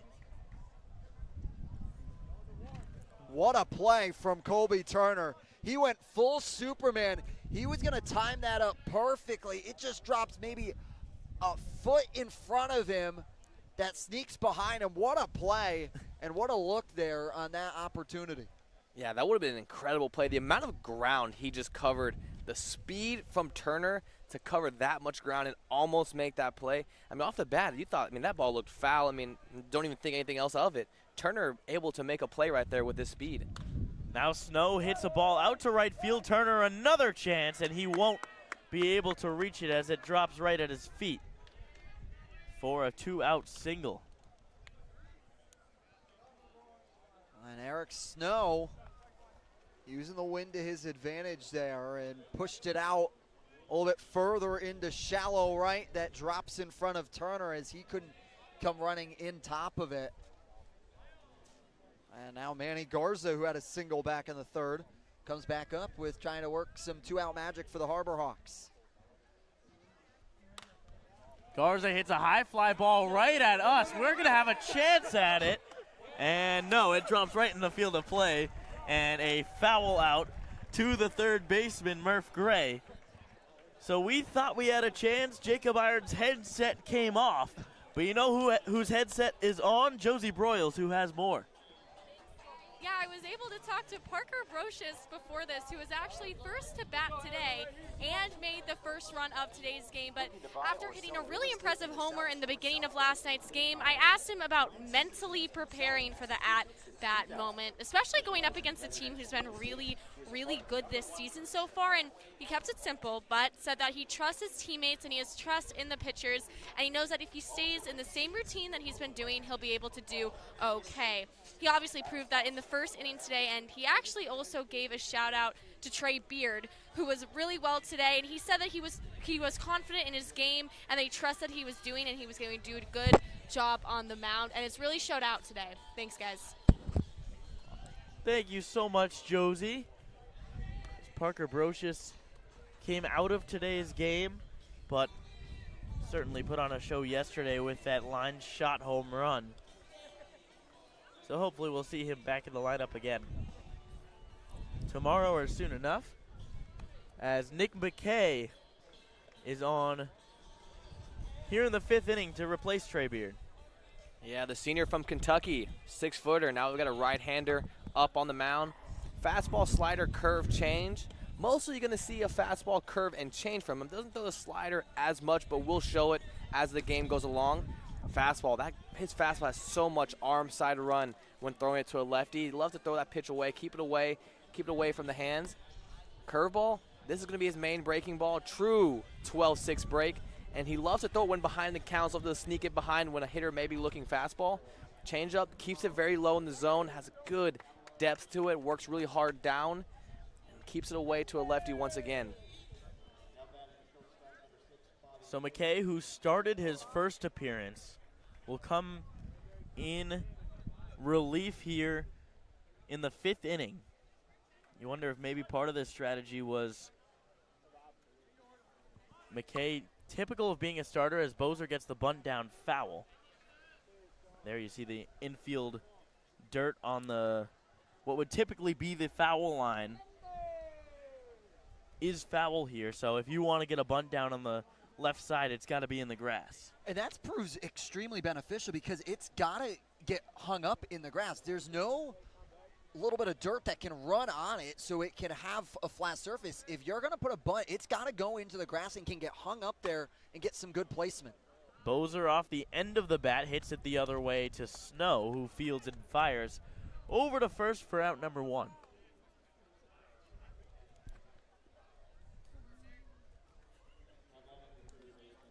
Yeah, a little capper off the end of the bat right there to Eric Snow. Eric Snow making it look easy. A little routine play, working his feet. Well done play. And this infield and just defensively for the Harbor Hawks have been so good early in the season. Especially that middle infield. We know how stacked it is roster-wise, as Murph Gray tries to send one into the Cape Cod Canal but misses. And for the middle infield, every time you have an opportunity, you have to show out because you got to show Mitch Carricker why you should be in the lineup and give yourself a fighting chance. It's what great competition does. It breeds the greatness out of you. And for right now, these middle infielders are some of the best in the country and have to fight for a spot on a summer ball team where most they would be given it without even a thought. 0-1 was in the dirt, 1-1. It just missed on, they're going to say low. And you talk about the depth of this defensively, but when you look at all these guys offensively, able to get it done, you know, we've seen every single person make it so far. Wallace Clark being great at shortstop offensively as well. Ground ball, left side, Anthony Silva, what a play! Fielded the ball on a weird hop. We have seen here today, the ball bounces weird down the third base line. Silva fading back, made the throw all the way across the diamond for the second out. What a play from the Horned Frog. Is able to grab it out of the air and off-balanced on his heels, throwing and tosses a dart over to York, and he's able to scoop it away. What a play from Anthony Silver at the hot corner. Reinhardt takes strike one. Anthony Silva, known as one of the best defensive shortstops in the country, playing third today. Diving attempt, Clark stabs it onto first, not in time. That would have been the play of the year, no doubt. Wallace Clark was deep in the 6 hole. Full diving play to knock it down, but nowhere near in time to get Reinhardt. Yeah, Reinhardt moving down the line. That ball was deep in the 6 hole. I mean, for him to be able to knock it down right there, and Clark be able to even make a play right there and try to make a long throw, but just not in time. Pick off to first base from McKay. Reinhardt back in sliding. Yeah, McKay almost surprised him right there. You know, just kind of standing on the mound, looking calm, and then as soon as Reinhardt took a step off the base, quick picked him over at first base, had to get his feet under him. Closer play than you would think. Ball in the dirt to start off Early. And it had Reinhardt frozen there for a quick sec and had to abort and jump back. And another pickoff attempt. That ball was going to go into foul territory, but drilled Reinhardt right on the backside and fell right at York's feet. Yeah, Harbor Hawks got a break right there because that ball goes way into that foul territory down the first base line. He could easily go from first to third. And a deep fly ball into right field. Early hits it over the head of Mason White, who fields it on a hop. Eric Snow will fire to second, and the ball gets away. Scoring is Reinhardt. The ball goes down the left field line, and Early will stop at third base with a double and an E4. And now we're going to have a conversation. Yeah, a little conversation here. The hitter Early was so close to third base when the ball was thrown out of bounds. Right as you go down the left field line, we talked about it earlier, that field goal post. Down left field line, but it comes as a cutout. And they're deeming that once that ball is past that cutout, it is now out of play. And so they're trying to make a little argument here that Early was enough around third base to be able to be called going home. So in that situation, though, Nico, it's not if you're around third, it's if you're in motion at halfway between second and third that you can make the turn, and by making the turn would be deemed safe at home. So if you're judging on third, he should have been able to go there, but they deem he wasn't in a fast enough turn to try and make that turn to make it home into the plate in that situation. First pitch to Gerald is up. So 1-0, 2 outs, Early on third. And the next pitch is low and away, but a check swing is deemed a full swing by the first base umpire, and it's 1-1. But that ball was in on the screws, guys. 98 miles an hour off the bat, over the head of Mason White in right field. And it's now a 2-run game with a runner on third base. That ball is strike on the inside corner.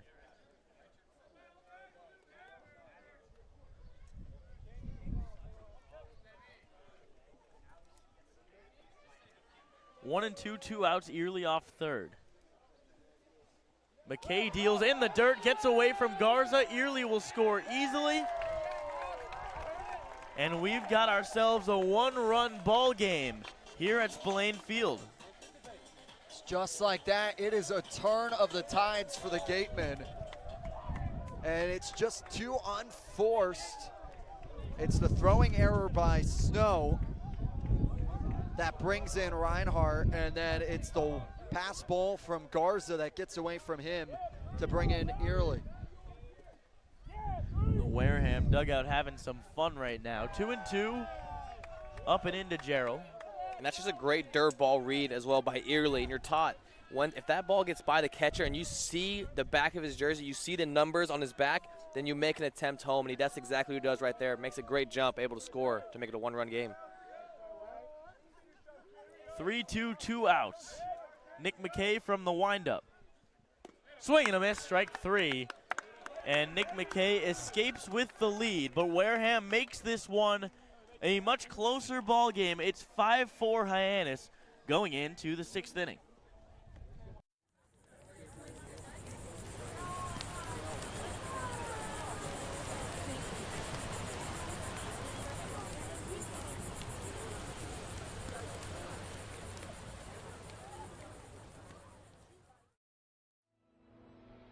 Your future begins at Dean College. Make a difference.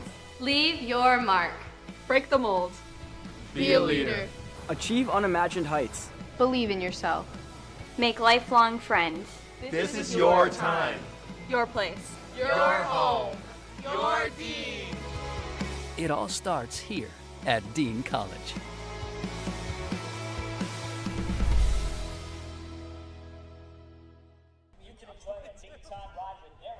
Back here, top of the 6th inning, Wareham tallies on 2 more. And a big RBI double from Nate Early to make it a 1-run game, guys. And it's just 2 hits from Reinhardt and Early put themselves in a position to come across and score, which they do. And then it's a good response from McKay, though, to get the swinging strikeout of Gerald. But now if you're the Harbor Hawks, you want to try and create some distance with the Gatemen, and it's going to be up to your bats here to try and really pick back up. So we will have a new pitcher in for Wareham, and it's another familiar face. Yeah, it's going to be Lucas Malstead, the Clemson pitcher, the junior, 6'3". And, you know, he was spent some time here in the summer as well, but this guy's going to be a submarine guy, number 40. He's going to really come from that low slot. He gets really down there. Another, like, Cam Schulke-like kind of guy. Works on that sidearm. Mid-velo fastball, 85 miles per hour. It's going to be a fastball slider kind of guy. He's going to work really low in the zone, keep all his pitches low. His slider, Frisbee-like slider. A lot of moving from right to left. And Lucas Malstead last season for Wareham, just 7 innings pitched, but he was absolute nails. 8 strikeouts, just 1 hit. A whip of 0.143. Did not walk anybody. As Ken Kepley takes the first pitch, he sees a chopper to shortstop. Bobby Bozer throws in the dirt in a beautiful play by Eli Putnam to scoop it out for the out. Yeah, his glove is basically onto the dirt open. It was so in the dirt that he just has to go under with his glove to try and not even scoop it, but just try and grab it right out of the dirt. And it's a great out to start things off for the Gatemen. Kind of just trying to almost trap it. A very short hop. So Mason White, who's coming to the game for Parker Brocious, up at the plate now, takes strike 1. In his first game as a Harbor Hawk, he was tested defensively at short. Made every play that he saw.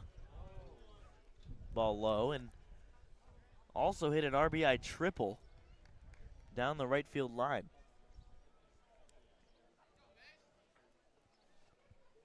One line drive left field. That's going to be a base hit, and it was scorched, so it's rolling to the wall. Falling down in left field is Reinhardt.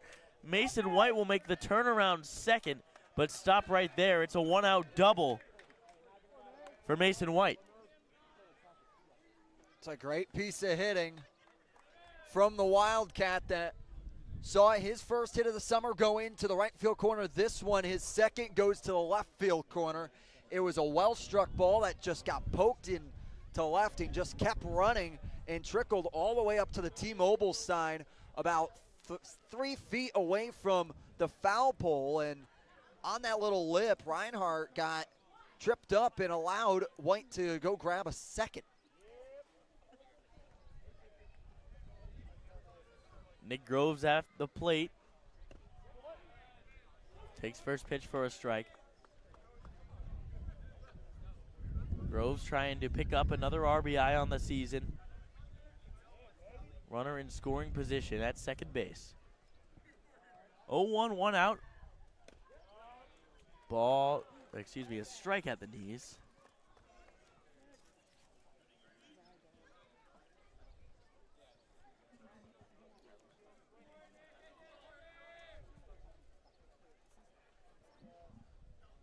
Oh, 2 from Malstead. In the dirt, beautiful stop by Gerald. Malstead and Gerald know each other well, teammates at Clemson. Gerald has caught him several times.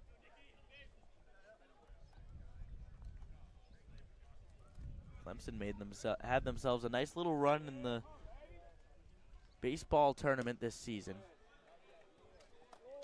Pitch low, and maybe the best game of college baseball I've ever seen when Clemson went into extra innings, I believe it was, against Florida. Foul ball right over our heads. I got it. No, it's way over there.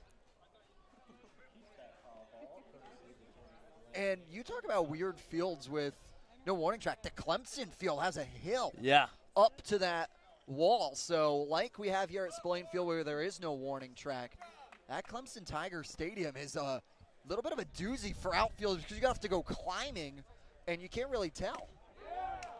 And strike 3 looking. Nick Groves goes down with the backwards K again. And he'll bring up John Gazdar with 2 outs.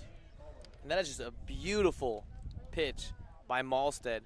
You know, when he comes from the sidearm, that ball starts in the other batter's box as a lefty, and that ball just slowly creeps in. If it just catches that lower third, low and away, that is a tough pitch hit as a lefty.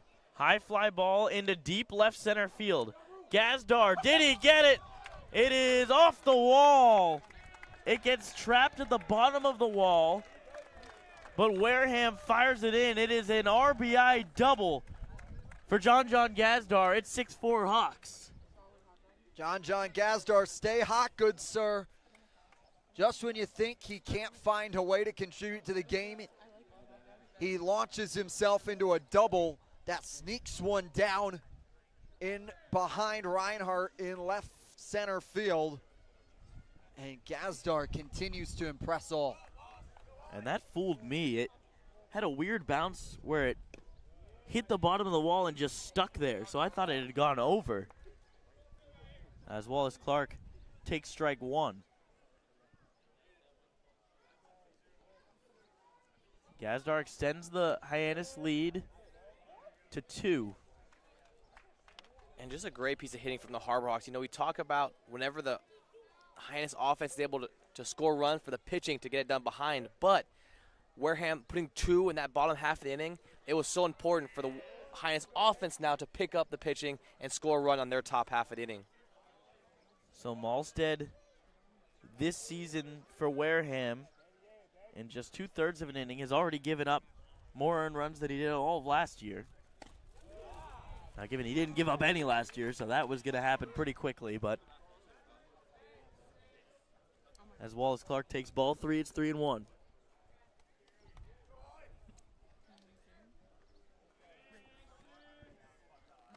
(3-1) to Clark, hit high in the air. Shallow center field. Summerhill comes in to make the play, and that is out number 3. Before we go to the bottom of the 6th inning, we're going to send it right back to our main man, Matt Coates. Thanks for the smooth send over there, Josh. I really appreciate it. Guys, as we know, Harbor Hawks have gotten off to a huge start offensively to start this season, and a big part of that is their elite plate discipline. They have drawn the 2nd most walks in the league thus far and have by far struck out the least of any team in the league. Their 43 Ks are almost half that of the league leaders in Chatham. As we've seen, this discipline has led to some massive offensive outputs, giving the squad a plus 32 run differential. Right now, they're in a very close one, but this discipline at the plate could help power them to a big win here tonight. Back to you guys. Thank you, Matt. The plate discipline for the Harbor Hawks has been on full display all season long. And, you know, if you looked at the guys that were rostered for this Harbor Hawks team, looked at their stat lines, it's to no surprise. They're really up and down. Guys that have more walks than strikeouts, which is always an impressive feat. Really was something that the front office was looking for. Kind of the type of trait that you feel confident can transfer over from a collegiate season to the summer season when guys have good idea of what the strike zone is. They don't expand it. That can transfer from any level. Yeah, because you talk about it, Josh, that you go from metal to wood for summer ball, and sometimes the pop's just not going to be there for the first couple of weeks. But what stays the same is understanding the zone and being a disciplined batter within the box and not expanding the zone beyond what it should be. That stays consistent across any level of baseball. And if you're able to stay within your own box, I will bet you that you will find a way to put bat on ball contact because you have an understanding of the plate and the zone that you are hitting for. Yeah, no doubt. And you talk about, people always say, hey, the pitcher's going to get his pitch, especially with 2 strikes. The pitcher's going to get his pitch. Get rid of his pitch, foul it off, foul a tough pitch, and work your way in to get your pitch, find a way on. Strike 1 to Desiro. And, you know, when you have a group of guys that all have very similar mindsets, who have likely never played together before, as Desiro swings and misses, it's 0-2. You have to imagine it has to be easier to, you know, work together as a team, talk to each other in between ABs, and really get a good idea of what you're going against when guys throughout the team have a similar approach. And it builds culture because you understand how everyone can help each other. So we talk about John Gazdar and his approach to the plate. Because they're so like-minded, his comments become that much more useful. Ground ball right back to McKay, who gives it a little leaping try to field it, and underhand throw to York for out number 1. And then with those conversations, you're able to adjust because you know it's coming from a batter that has a like-minded approach, that advances at somewhat of the same skills as you, and that you can trust in because they're playing at just as high of a level as you. And with summer ball, it's pretty uncommon to have a group of guys with similar approaches just because you're getting them from all over the country. As squaring to bunt is Eli Putnam, but he pulled it back for ball 1.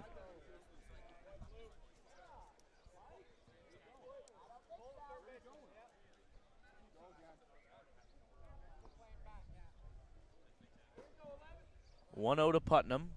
Swings the bat this time. A high fly ball to left field. Kepley gives it a look, but that one is way gone. Eli Putnam goes yard, and it is a 1-run ball game. Eli Putnam's got a fan section here in the stands, and they are going ecstatic right now. It was a no doubter to left field that just kept carrying all the way to the concession stand. They can get a home run ball and a hot dog off that homer from Eli Putnam, and just like that, back within 1. And how could you not get excited about that? I mean, he really got all of that one. That was a no-doubter down the left field line. Had 16 home runs for Davidson. So this is a guy who is pretty used to hitting home runs all year long. And Putnam has had himself a really nice day. Reached earlier in the game and then stole second base. Contributing at the bottom of the order in a big way, the A10 product. Batting average on the year now up to 381 after his 2-for-3 day. So Colby Turner quickly 2 strikes on him. Line drive into center field. Losing it in the lights is Nick Groves. So going to second will be Turner. That will likely be a double. in an unconventional way. And that is just unfortunate. That's a tough break there for the Harbor Hawks. I mean, Groves out there didn't have to move much. The ball was hit right to him, but you kind of saw his hands get put up in the air as if he lost it, whether it was in that grayish sky that he's looking into or if it was the lights that stand upon its playing field. So that's a tough break for the Harbor Hawks with a runner on second here with only one out. And that brings up Summerhill, who has hit the ball so well today.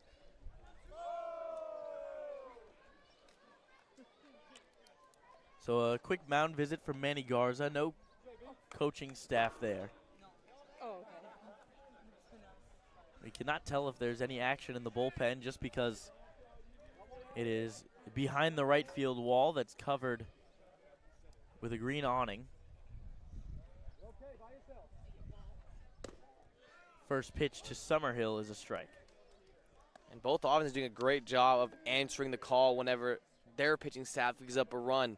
You know, we saw that from the Harbor Hawks in the top half of the inning answering with one, and then the Wareham Gatemen coming right out back in the bottom of the inning with answering with the one and still threatening with the runner in scoring position. And a ground ball up the middle. Backhanded play. Snow on to first. Not in time. Mitch Carricker out immediately to chat this one over with with first base umpire Matthew Kane. Eric Snow almost made a beautiful play ranging up the middle, but Summerhill showed off the wheels, and Carricker will head back to the dugout. Yeah, pretty dangerous situation here with Bobby Bozer up. Runners on first and third. You have the tying run only 90 feet away, and the go-ahead run on first base here with still only one out. In the top of the sixth inning, one out, runners on first and third. Nico, as you mentioned. Bobby Bozer at the plate. Infield playing normal depth with Zach York holding the runner at first. Make that the bottom of the sixth inning.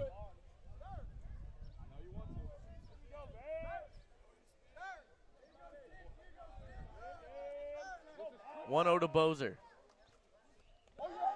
Ball in the dirt. Beautiful stop by Manny Garza to save a run. It's a great block there by Garza. Breaking ball in the dirt, so when the breaking ball comes in, it's going to hit and go the opposite way of where it was spinning. That's a great job being able to chest up on it with that tying run 90 feet away. Wareham dugout having fun right now. Momentum in their favor. 2 balls, no strikes to Bozer.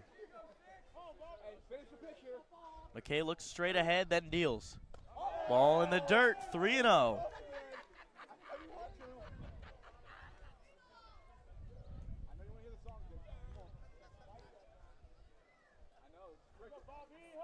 We'll see if they give Bozer the green light.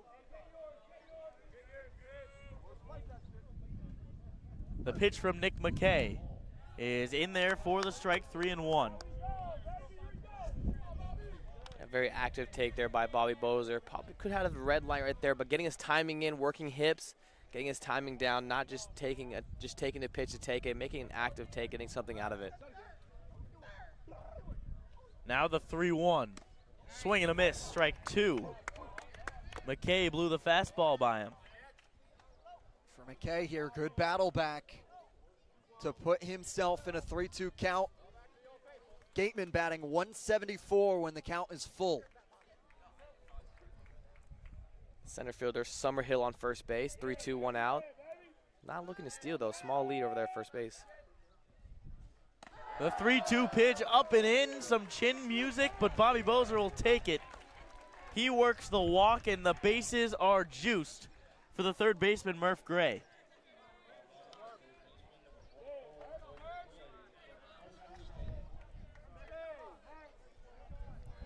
Wareham with a chance to blow this game open a little bit, or at least take the lead with a base hit. Yeah, Summer having good wheel in second base. That base hit would most likely score 2. Outfield still playing deep nonetheless. Gray, ground ball, left side, through the hole. Knocked down by Clark. He's throwing home. Throw is off the line, and it gets by Garza. Gray moves to second. Bozer moves to third. And 2 runs score. Wareham has their first lead of the day. Bobby Bozer is pleading for an interference call on Anthony Silva.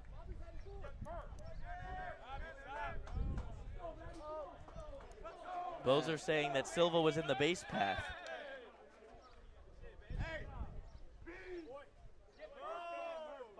And this is a United umpiring crew as well that also is enabled the walkie-talkie, so they have earpieces in their ears as well, so they can have a conversation together as well. And now the crew chief is going to call the rest of the team together to have a convo. Now, normally they wouldn't call it interference, or I guess obstruction, unless the runner really made an attempt to go home. Which I believe is their argument, because they keep pointing to the ground past third base, the cutout heading towards home plate and saying, hey, he blocked me as he was in my way. That is obstruction. I was making an attempt. I'm making my direction towards home plate, so I believe that is their main argument here. So the umpires have now gathered a few times here today.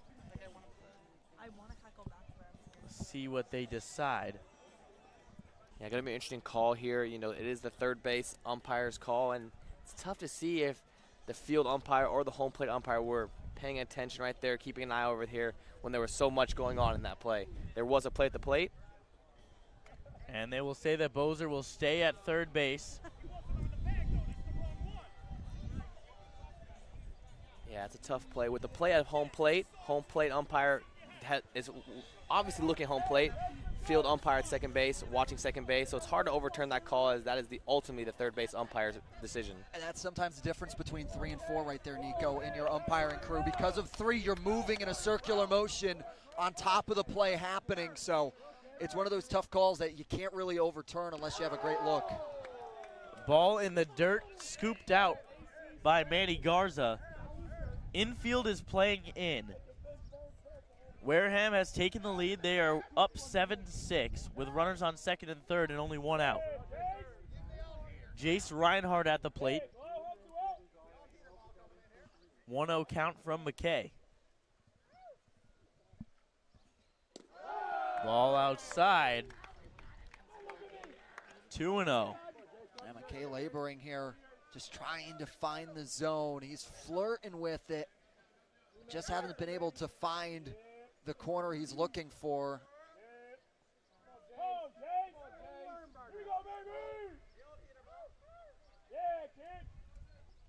2-0. In there, strike 1. Yeah, and this Wareham Gatemen dugout is ready to explode here with the base hit. You can feel their energy building as this inning has progressed, and you can only imagine a base hit here, which would most likely score 2, and that dugout would erupt. 2-1. Crowd goes quiet. The pitch popped up, right side out of play, or I guess in foul territory, stays in play, but nobody can get to it. It'll be a 2-2 coming. Okay, does a good job there, up in the zone to get it foul. Yeah, 2-2 here, and you have Silva and Clark playing very close together, so scouting report saying he's going to be a little more pull side. Eric Snow pulled over towards second base, almost right in front of second base, and York pulled off towards first base, leaving the line open. The 2-2 is in the dirt. Another beautiful stop by Garza, who has been tested here today. And it's a little bit of a deep backstop at Spillane Field as well. So if it gets by Garza, it is a distance for him to run. 3-2 here. First base is open. Expect him not just to feed him here with that runner, with that base open. 3-2 is up. Ball 4, and the bases are loaded again. Not the worst idea. You see him try to flip that breaking ball over. Don't feed him a fastball just because it's 3-2. You know, you have that base open now. There's a force on any base. Opens up the double play. It's not a horrible idea trying to break that curveball back over the plate. Tanner Cunha takes the slow walk out to the mound. You know, I think normally McKay would probably not have this long of a leash, but since Hyannis went with the bullpen day yesterday, they need to get a little bit of length out of him. Like we were talking about yesterday, here in the Cape League, you have several pitchers, of course, but they all have strict innings limits. You got to be careful about when you use guys. So right now, Hyannis in a little bit of trouble, especially if McKay cannot get out of this inning. And it's also got to be noted, with bases loaded, one away, double play still in effect here if you're able to turn it. But it's going to have to be clean, Nico. Yeah, no doubt, especially the DH Nate Early up at the plate. Got decent wheels, but for the Harbor Hawks, having a great infield, turned a lot of big-time double plays so far in these past few games, been able to get it done. So you got to trust your infield to get the job done, no matter who is at the plate. And that's exactly what we'll see here. We'll see corners in, and the infield, or the middle infield, playing back. Swing and a miss on the first pitch. Early was chomping at the bit to get to the box. And Early being a great teammate right there, let him know what he saw. He said, hey, change up right there. Even he motioned to the dugout, letting him know what he saw. Just mid at bat. Just mid at bat, just for the future, letting the guys know behind him what he saw. 0-1 to Early. Looks at a ball low. 1-1. Wareham looking confident in their at-bats right now. Confident takes. Healthy swings. The middle infield playing in double play depth. Silva near the grass. Swing and a miss from Early. It's a pitch low in the zone that McKay was able to have Early extend the zone for. Low below the strike zone and below the knees, but a big 1-2 here in this bases loaded situation for Nick McKay. 1 ball, 2 strikes, 1 out. Pitch to Early is in there, strike 3. Nick McKay 1 out away.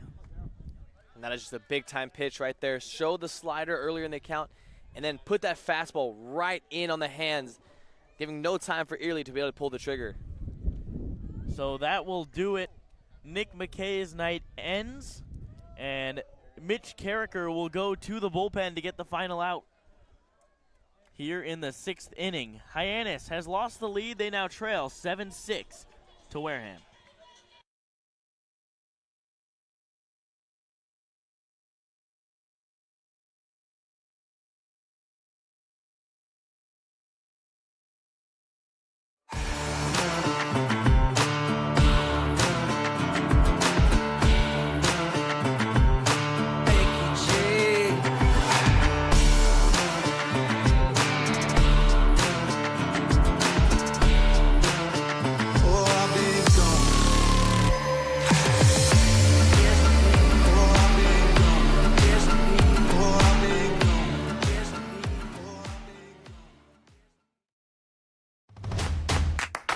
This will be your college. This will be your home. This is where you will join a community that supports you, cares about you, pushes you, cheers you on, challenges you, inspires you, helps you reach your dreams. Open your eyes to opportunity and your mind to possibility. Your future begins here. Make a difference. Leave your mark. Break the mold. Be a leader. Achieve unimagined heights. Believe in yourself. Make lifelong friends. This is your time. Your place. Your home. Your Dean. It all starts here at Dean College.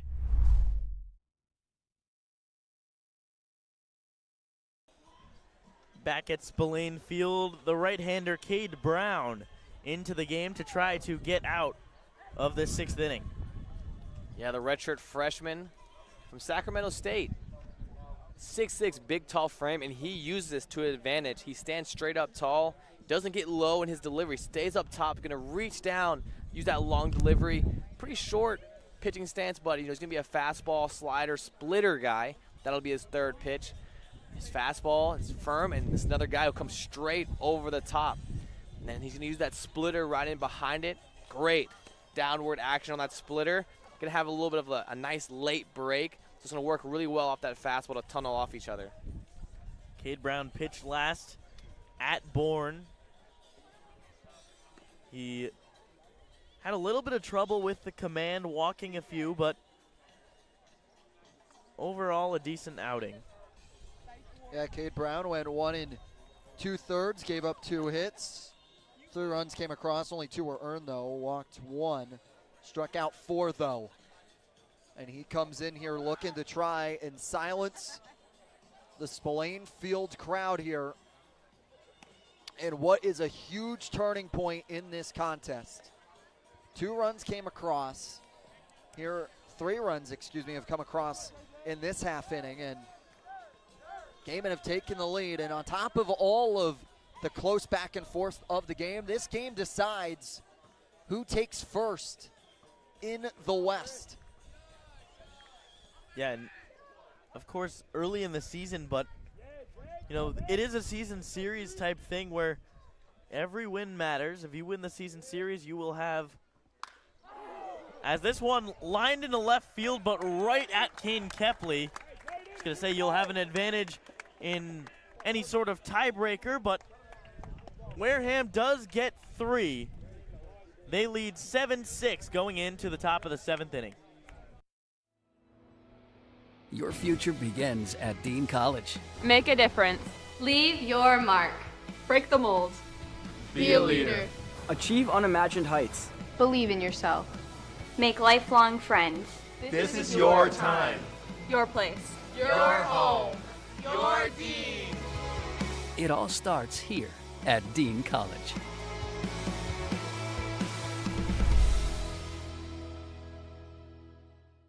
Hello there, Cape Cod. We're Bork Heating and Cooling. We've been around for 38 years and counting and have served over 5,300 customers. We specialize in the installation and service of your HVAC systems. Our favorite part of the job is making sure our customer is 100% satisfied. We've been using Bork Heating and Cooling for over 20 years now. They've installed our furnace, our central air conditioning, and our hot water heater. Their service department is great, and I'd highly recommend this company to anyone. We hope to hear from you. Give us a call anytime. Go Harbor Hawks! Top of the 7th inning. Anthony Silva, Zach York due up. And no pitching change for Wareham. But now Hyannis playing from behind. For the first time today, the bats have been swinging it pretty well for Hyannis, but now playing from behind, you've got a little bit of pressure with only 9 more chances. Yeah, you have a little bit of added pressure, but so far in this game, almost every time a team has scored, the other team has answered. We saw that in the top of the first. Hyannis scored up with 3 runs. Wareham came back with 1. In that top half of the third, Hyannis scored. Wareham came back with 1. And then we've seen that Wareham scored in that bottom half of the 5th. Hyannis scored 1 in the top half, and then Wareham answered back with a big 3 here. So it's been a big back-and-forth game, teams answering and picking up their pitching staff. So look to continue that for the Harbor Hawks. Anthony Silva looks at the first pitch without the threat of a swing for strike 1. Still didn't even pick up the bat all that much off the ground, wasn't even positioned in his swing, just let that one go by. The next pitch is low.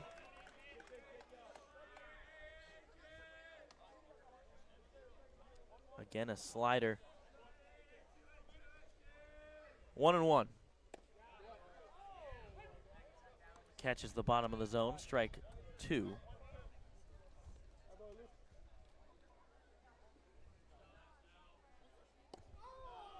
And did Silva go on the check swing? No, he did not.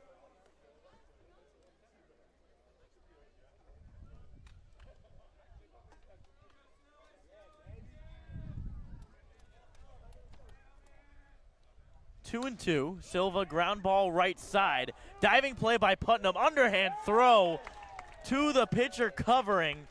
And in time, Eli Putnam, have yourself a day. Yeah, what a play over there by first base. I mean, what an unlucky day for Anthony Silva at the plate so far. Walked in his first AB, had that deep ball to right center field. Beautiful play there by Turner. And then that 96 exit velo, hard ground ball back to the pitcher. And then a ball that looks like it was going to go between the first and third baseman. Beautiful play there by Putnam. Tough day at the plate for Anthony Silva.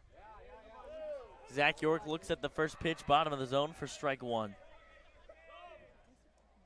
Silva has had a nice day defensively.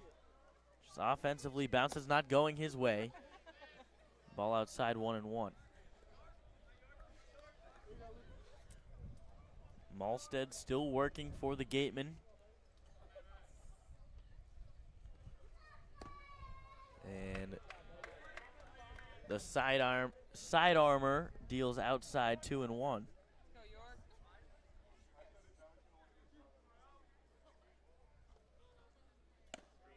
York looks at strike two.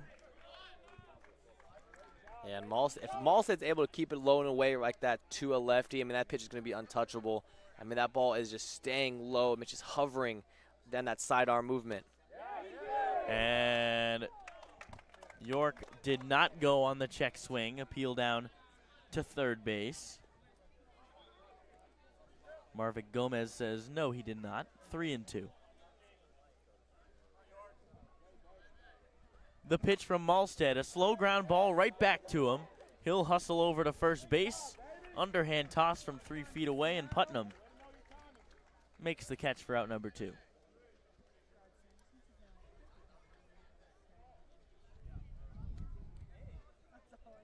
And now Eric Snow has had a hot bat, had a single back in the third and a single in the fifth, trying to create some two-out motion on the base pass.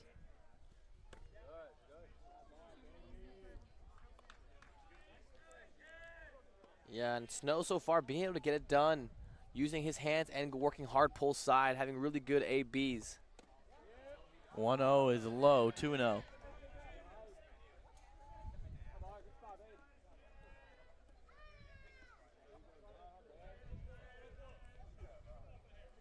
Malstead 1 out away from getting out of the 7th. Finds the bottom of the zone for the 2-1.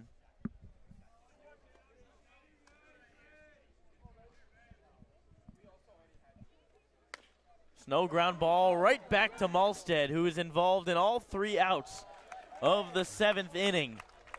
2 infield assists and a putout as we go to the bottom of the 7th. Wareham up by 1. When you need to be seen for a minor illness or injury, Cape Cod Healthcare Urgent Care is here for you with high-quality, full-service walk-in care. ER expertise meets urgent care convenience at our 6 urgent care centers, which are staffed by board-certified ER providers and located Cape-wide from Falmouth to Orleans. Cape Cod Healthcare Urgent Care is open daily and offers a cost-saving option for everything from sprains to stitches, with timely treatment in under an hour for most patients. View online wait times at capecodhealth.org/urgent care. Cape Cod Healthcare Urgent Care. Minor emergencies, major attention. Here at the Mass State Lottery, we're known for our monster wins. But there's no bigger win than the $1 billion we provide each year to support all 351 cities and towns in Massachusetts. In our game, we know that supporting local businesses and helping communities is how we all win. Because at the lottery, we're all playing for the home team. The Mass State Lottery. Welcome to the state of winning. Bottom of the 7th inning, Wareham looking for their first win against Hyannis in over a year. Did not win all of last season. If you're just tuning in, Josh Schreiber here alongside Jacob Irons and Nico Sharp. And we've had ourselves a pretty chaotic day here, guys. It has been a hit parade. I called in the pregame show that it would be a home run derby. We have not seen a home run yet. I'm willing to earn my mistakes, but it has been a hit party nonetheless. As between the two teams, it's 20 hits right now, 14 for Wareham, 6 for Hyannis. But really, it's the offense that's been shining And then a couple 1, 2, 3 innings mixed in there, here and there from the pitching staffs. But it has been a game with a lot of offense. If you like the crack of the bat, this is the one for you. So now a pinch hitter, Antonio Hyannis, comes into the game.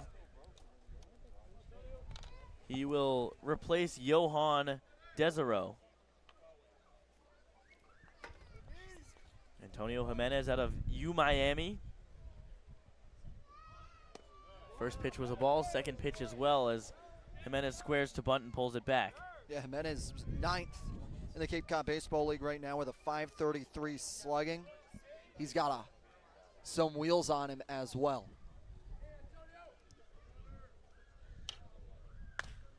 Ground ball left side. Wallace Clark can't field it. It goes right under his glove. And that should be an E6 for the sophomore from Duke.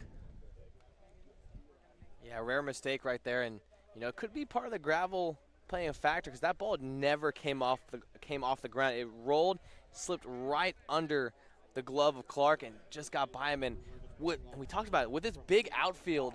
The left fielder Kepley playing so deep, he almost was able to stretch that into a double. Antonio Hyannis 0 for 2 stealing bases so far this season. Not afraid to run, though, as Putnam takes a strike on the outside part of the plate, 0-1. Yeah, Hyannis has been caught stealing, though, twice so far this summer.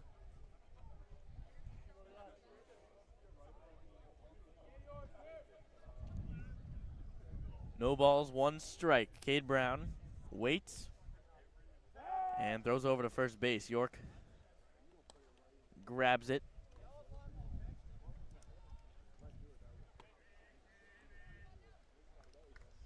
The Wareham Gatemen having so far all the momentum, put up a big 0 right there after putting 3. Putnam looks at that pitch called low.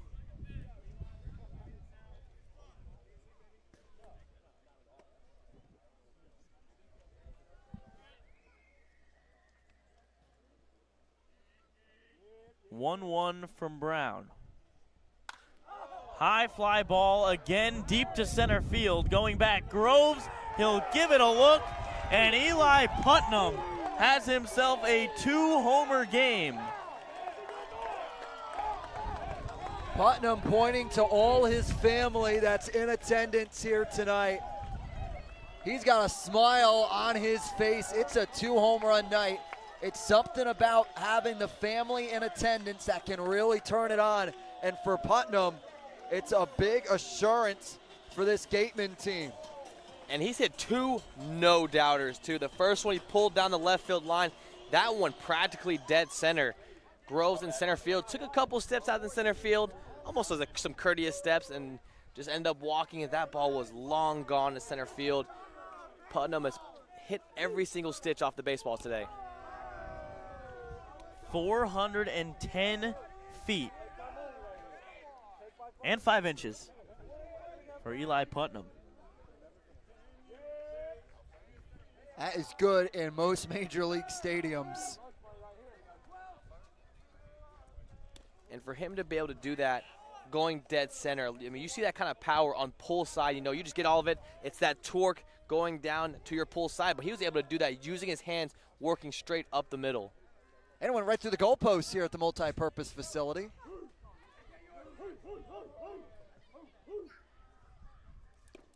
Field goal was good, home run as well. 1-2 now to Colby Turner, the 9-hitter. You look at these past 3 innings for the Gatemen. 2 runs in the 5th, 3 runs in the 6th, and now 2 so far here in the bottom of the 7th. And a pitch clock violation for Colby Turner, and he will go down on strikes. And Colby Turner saying the clock was at 9 seconds. And they're saying that, I know the rule, you have to make eye contact with the pitcher. I thought it was by 8 seconds. And maybe just a difference of opinions now between the umpire and Colby Turner. So a strikeout nonetheless for Cade Brown.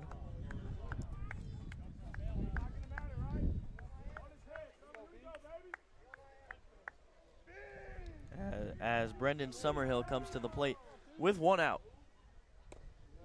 Ball low and inside.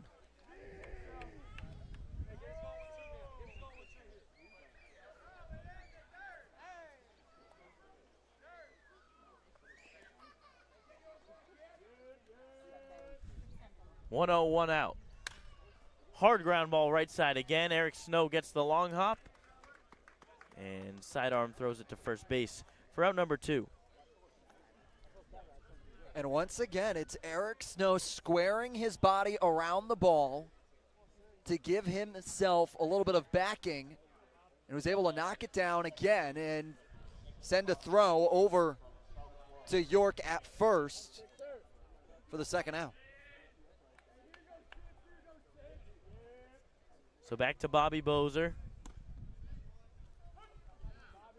Strike right in there.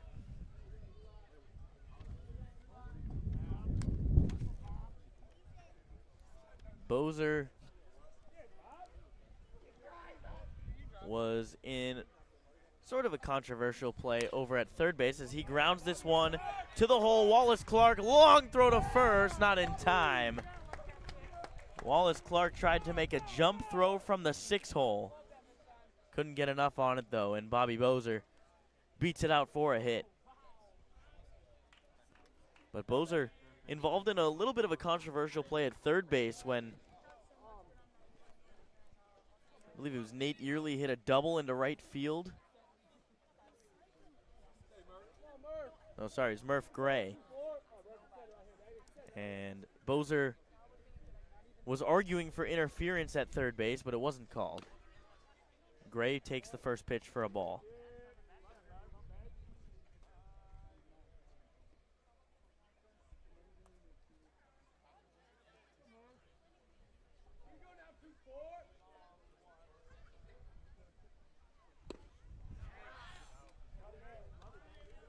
One and one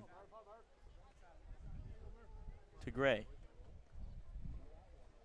Yeah, Brown looking to limit the damage here. Scores 9-6. Harbor Hawks only need 2 runners on in a blast. So within damage range. There goes the runner. Garza's throw down to second. Hits Bozer, who looks to be all right as he's walking it off behind second base. Not quite sure where it got him as he's waving off the trainer.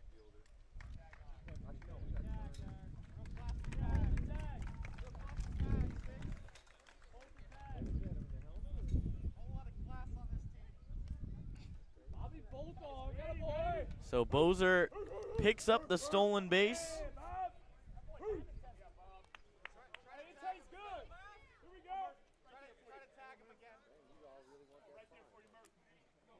Two, 1, 2 outs. Murph Gray still at the plate.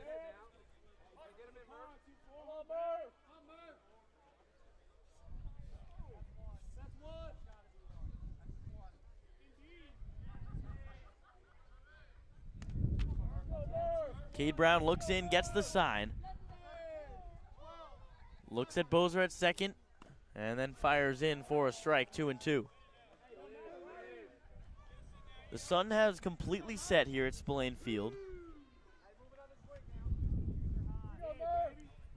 Wind still gusting out to right center field.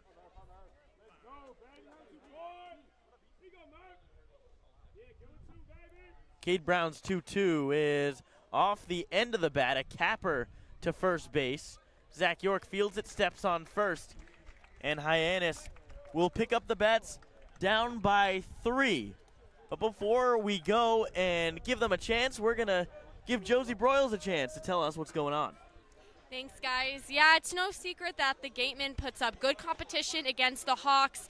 And I actually had the opportunity before the game today to talk to a previous reporter who's here for Gatemen. And she made a comment about the chemistry looking really good for the Gatemen so early on in the season, and I told her that I couldn't have been noticing that more for the Hawks as well. Even during my conversation with Parker today, he mentioned a few inside jokes that him and his teammates have had already, and moral of the story is that chemistry on a team really is one of the key factors to playing good baseball, making it ironic that both of these teams are at the top of the league right now. And despite being down right now, the Hawks know how to pick each other up when they've fallen short. Let's see what happens. Back to you guys. Thank you, Josie. Hawks down by 3. And they've been down 3 before and come back to tie the game. We saw it against Bourne, down 5-2. Fairly late in the game, ended up tying it 5-5, sent it to extra innings. Ultimately, that game ended in a tie, but I mean, this is a Harbor Hawks team that we're starting to learn how they face adversity. And with now a pitching change, we're going to see, you know, if the Harbor Hawks can at least make this one interesting down by 3, because the Wareham has the momentum has fully been in Wareham's favor recently. Yeah, and you look at the past 3 innings, Josh, 2-3-2 are the runs they've put up on their half innings. They have had the hot bats as of late, and it's been their pitching staff backing them up so far with a 0, a 1, and then another 0, stifling the Harbor Hawks. But when they make this call to the bullpen here, Nico, they're looking to try and extend those outings of no-hit ball. Yeah, and it'll be number 18, Anthony Susak, the junior, from another pitcher from Arizona, the right-hander, fastball slider guy. Going to see a little more velo this game than we've seen, a little bit of a different look. Fastball is about mid-90s, 95, can run it up to some high 90s stuff.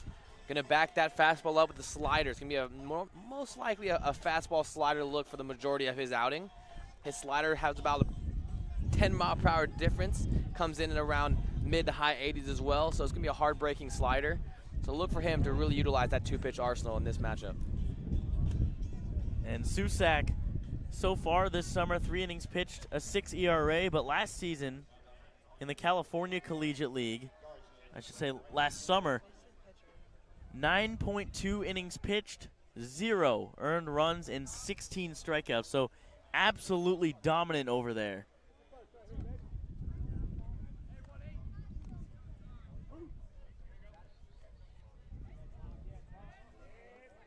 And he'll come in to face the bottom half of this Hyannis lineup, Manny Garza, Kepley, and then Mason White.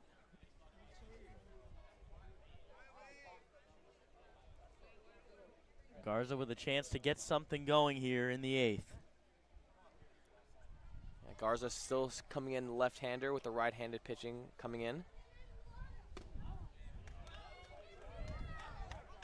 Ball to Garza. For the Harbor Hawks, they're going to have to try and create their own momentum here. Talking about the pendulum, it swung fully to the Gatemen. They're going to have to use a little bit of a push themselves, whether that's a big hit, whether it's a big defensive play, big strikeout. They got to find a way to get the pendulum back to the other side to allow that dugout to refire up. 2-0 now. Garza, high fly ball into right field. Colby Turner takes a couple steps back and makes the routine out. Yeah, the Harbor Hawks just want to string some hits together, you know, try to swing that momentum back on their side. But so far, just in that last half inning and this one, the Wareham Gatemen doing a great job of putting up a bunch of zeros behind their offense.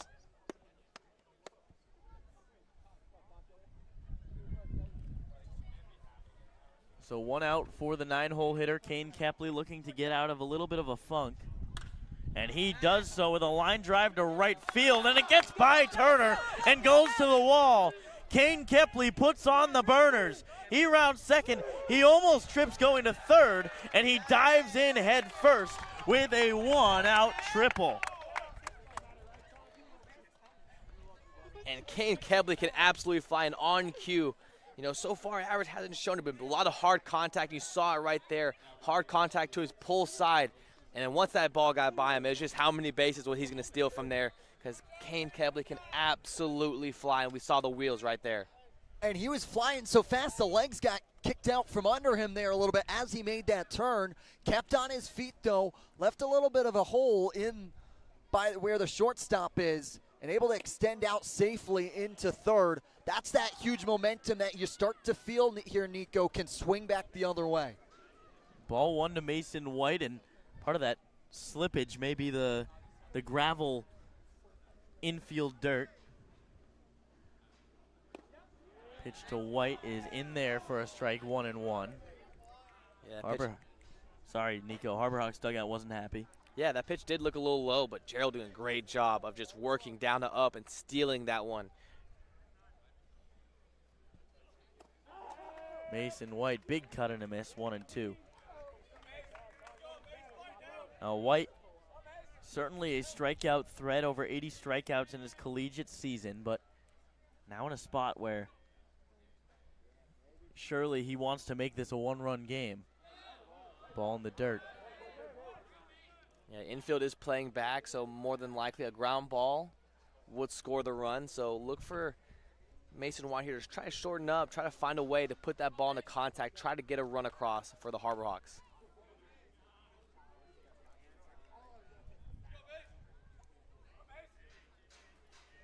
Two incoming from Susak.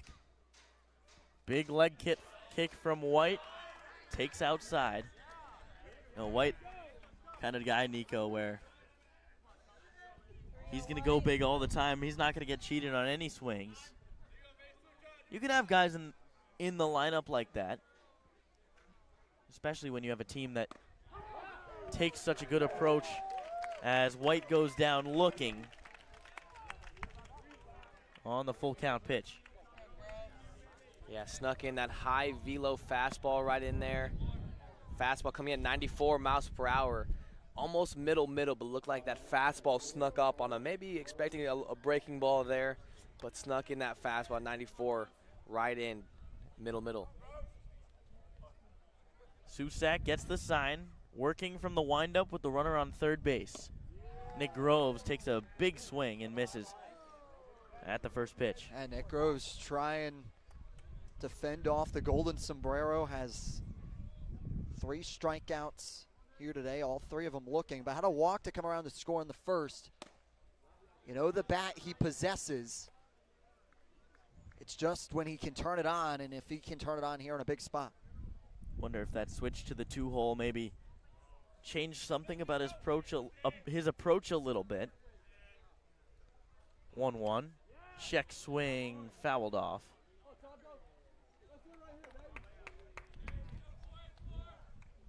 Yeah, fouled the pitch in between his legs. Happens more often than you think. Kind of an impressive angle to hit it at. Lucky to miss his foot. 1-2, 2 outs. Susak winds and fires. Swing and a miss, strike 3. And with a pump of the right fist, Susak heads back to the dugout. Hyannis strands a runner on third. And we go to the bottom of the 8th inning. Gatemen up 3. Hey Cape Cod, we're Bork Heating and Cooling. We've serviced over 5,300 customers on and around Cape Cod for almost 40 years. We install and service your heating and cooling system, and our #1 goal is to ensure we do the best job we possibly can to make our customers happy.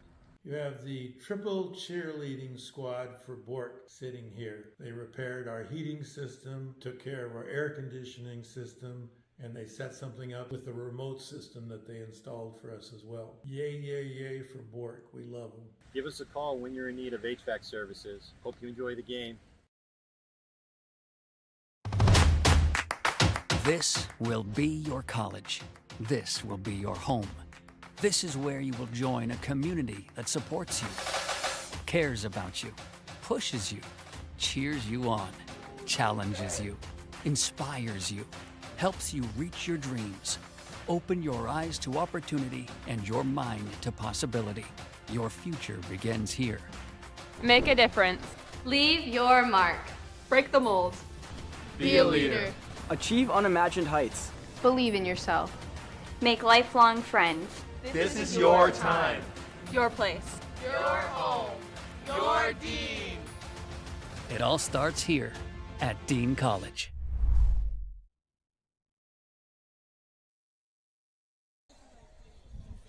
Cade Crossland in to pitch for Hyannis. It will be his third appearance of the season. Yeah, third appearance in this young season. The freshman from Weatherford College, coach under Coach Lightfoot. Now going to Oklahoma. Left-hander, 6'2", smooth delivery, very nice, easy arm action. 90 to 92 when his fastball gets up to about 94. Fastball's got a lot of arm side runs, going to move a lot from right to left on your screen. And he's got a nice changeup to go in right behind it. Changeup also moves a little bit towards arm side run, good velo difference, and then a hard, late breaking curveball to finish it up for his 3-pitch arsenal. So the middle of the order will be up here, 4, 5, 6. Jace Reinhardt swings and misses right over the top of the first pitch.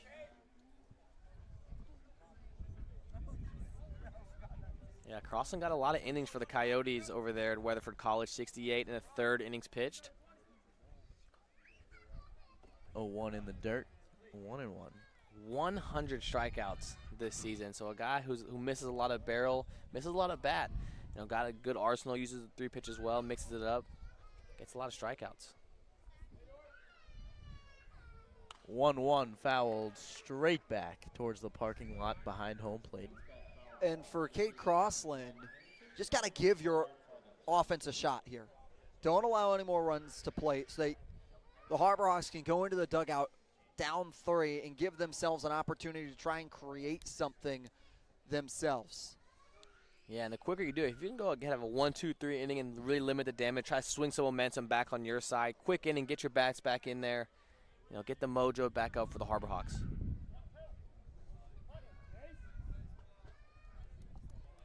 One ball, 2 strikes, Crossland. The left-hander kicks and bounces the ball at the plate that bounces and hits Reinhardt right in the lead leg. So he'll go down to first base with the hit by pitch. Yeah, it's a tough position there. Tries to throw that hard breaking curveball, just spikes it a little bit, works it too hard glove side, maybe just pulled on it a little too hard, bounces in the dirt, and that spin just takes it right into Reinhardt's calf.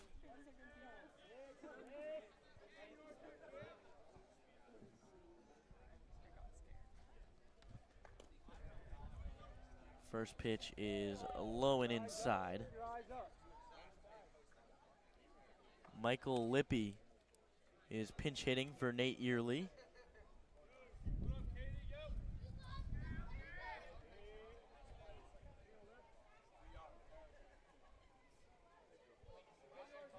Reinhardt lead off first base. Crossland looks at him and fires home outside. Michael Lippy, a sophomore from Louisville out of Whitefish Bay, Wisconsin. Just 67 plate appearances this past season for the Cardinals. .345 batting average, though. 2-0 is in there.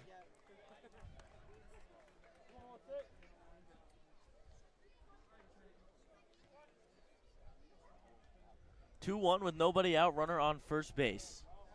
Bottom of the 8th inning, Wareham leading 9-6. They have scored 5 unanswered runs.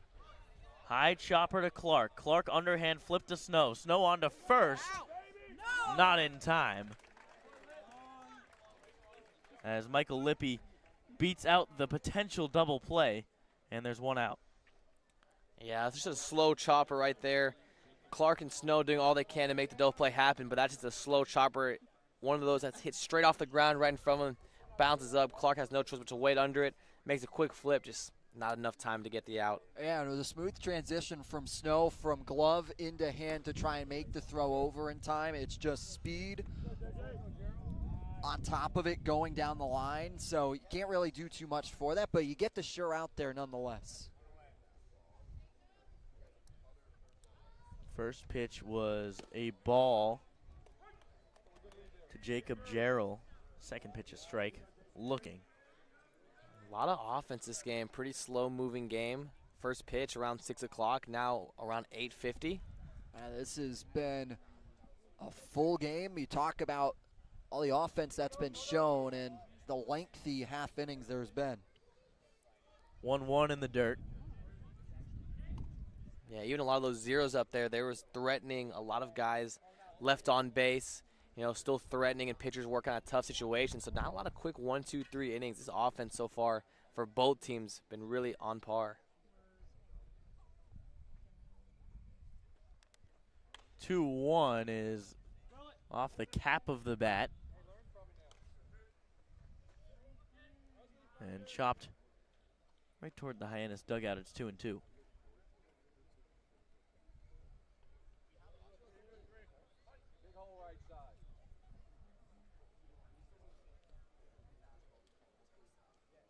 There goes the runner. Gerald swings and fouls it straight back.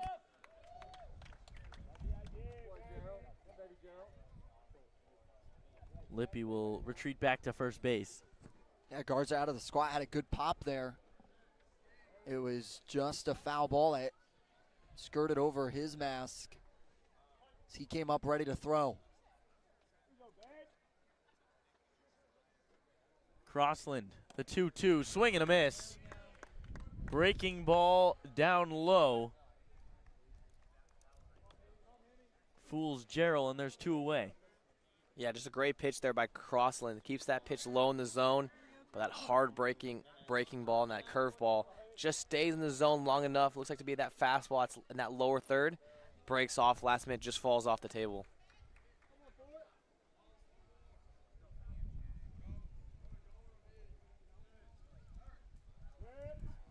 So with 2 outs, it brings up Antonio Jimenez, who pinch hit his last time up.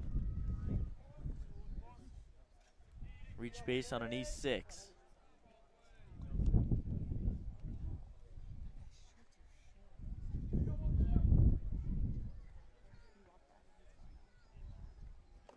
Ball in the dirt, 1-1. Fans who have stuck it out, they are true baseball fans. Talked about first pitch coming on just a little after 6 o'clock, so it has been a full day of baseball.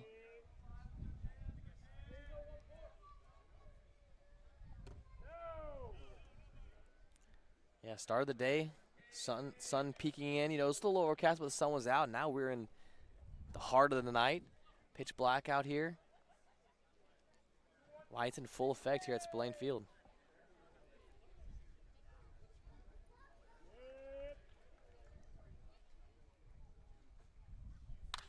Now this ball is absolutely smoked to left field, way up in the bleachers. And it is a long home run for the Hurricane, Antonio Jimenez. Jimenez gets all of that. Now the 3rd home run of the day for this Wareham Gatemen. You know it right off the bat. Made great contact and took it all the way to left field and drops in by the Wareham bullpen. And talked about it pregame about how the wind was flying out and could potentially play as a home run park, and the Gatemen who sure have answered that. Brings up a guy in Eli Putnam, who we're going to check down to first, say he did swing on the first pitch, but Putnam has 2 home runs already today. Swings and misses for strike 2. And on top of that, has a solo shot and then a 2-run shot as well. Ball in the dirt to Putnam, 1-2. And I mean, Wareham has just absolutely poured it on in these last 4 innings now. 2 runs in the 6th, 3 in the 7th. Make that 2 runs in the 5th, 3 in the 6th, 2 in the 7th, and 2 in the 8th as Putnam goes down swinging. That is out number 3. And we go to the top of the 9th. Last ups for Hyannis. They've got some work to do, down by 5. When you need to be seen for a minor illness or injury, Cape Cod Healthcare Urgent Care is here for you with high-quality, full-service walk-in care. ER expertise meets urgent care convenience at our 6 urgent care centers, which are staffed by board-certified ER providers and located Cape-wide from Falmouth to Orleans. Cape Cod Healthcare Urgent Care is open daily and offers a cost-saving option for everything from sprains to stitches, with timely treatment in under an hour for most patients. View online wait times at capecodhealth.org/urgent care. Cape Cod Healthcare Urgent Care. Minor emergencies, major attention. This will be your college. This will be your home. This is where you will join a community that supports you, cares about you, pushes you, cheers you on, challenges you, inspires you, helps you reach your dreams. Open your eyes to opportunity and your mind to possibility. Your future begins here. Make a difference. Leave your mark. Break the mold. Be a leader. Achieve unimagined heights. Believe in yourself. Make lifelong friends. This is your time. Your place. Your home. Your Dean. It all starts here at Dean College.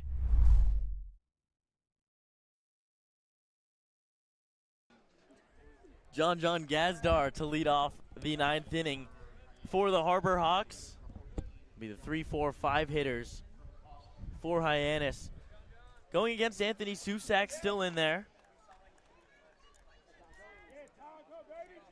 David Padanu into the game in right field for Colby Turner. First pitch to Gazdar, a check swing. Did he go? Yes, he did. Matthew Kane says so. For this Harbor Hawks team, understand you got to go try and get 5. You just got to keep the conveyor belt going and just turn over to the next guy behind you if you want to try and make this one go into the bottom of the 9th. 0-1 was in the dirt, 1-1 now. Yeah, and there's no 5-run home run awarded, so it's going to have to be base runner. It's going to have to be a get it to the next guy mentality. Gazdar chopper down the third baseline, but foul.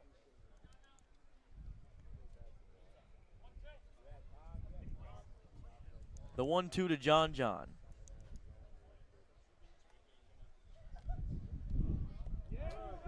A sword and a miss. As that ball in the dirt for out number 1.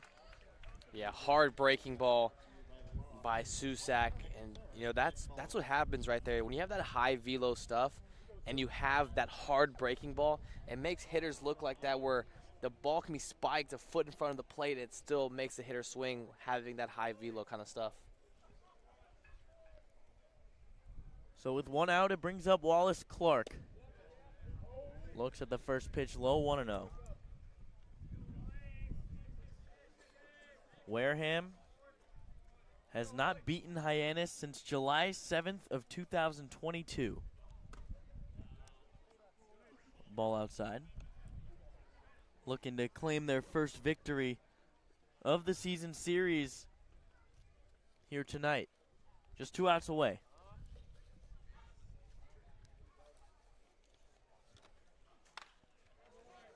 Foul ball onto the roof of the school behind us. And Susak's a guy who's not new to pitching in the back half of the games. Had 3 saves for Arizona last year. Not a save situation here, but late game, 3 outs away.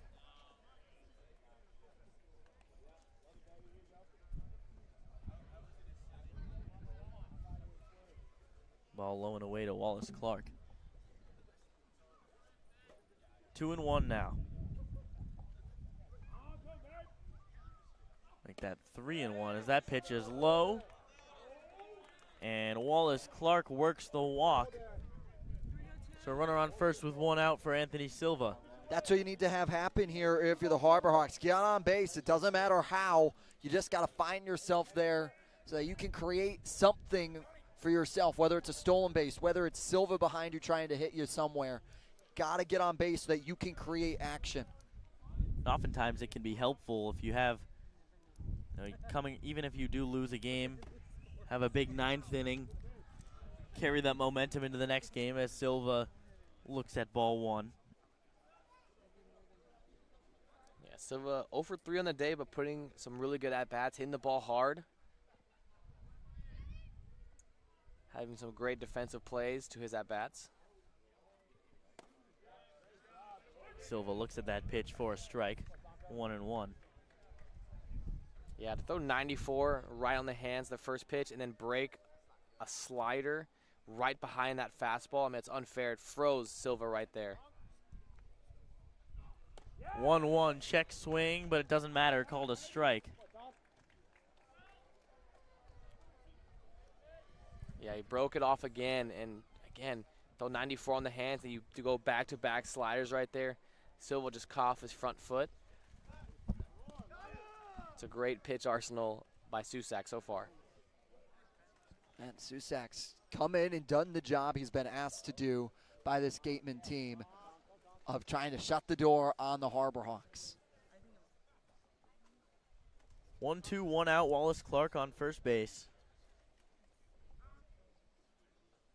Pitch to Silva, swing and a miss, strike 3. And the Gatemen are an out away. And that's just a great pitching, and you can tell Silva not seeing that slider too well. Went to the well with that one, went back to back to back, 3 in a row sliders right there. And Silva taking the first one and swinging straight over the top the next 2. So Zach York, the final chance for the Harbor Hawks, down 11-6.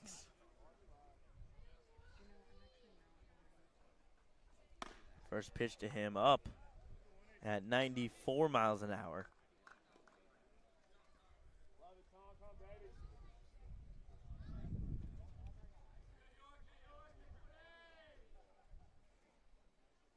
Zach York 0 for 2 today with a walk.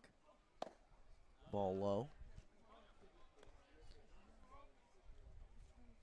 Also a hit by pitch in there as well. Get on base on that loaded top of the first inning for the Harbor Hawks.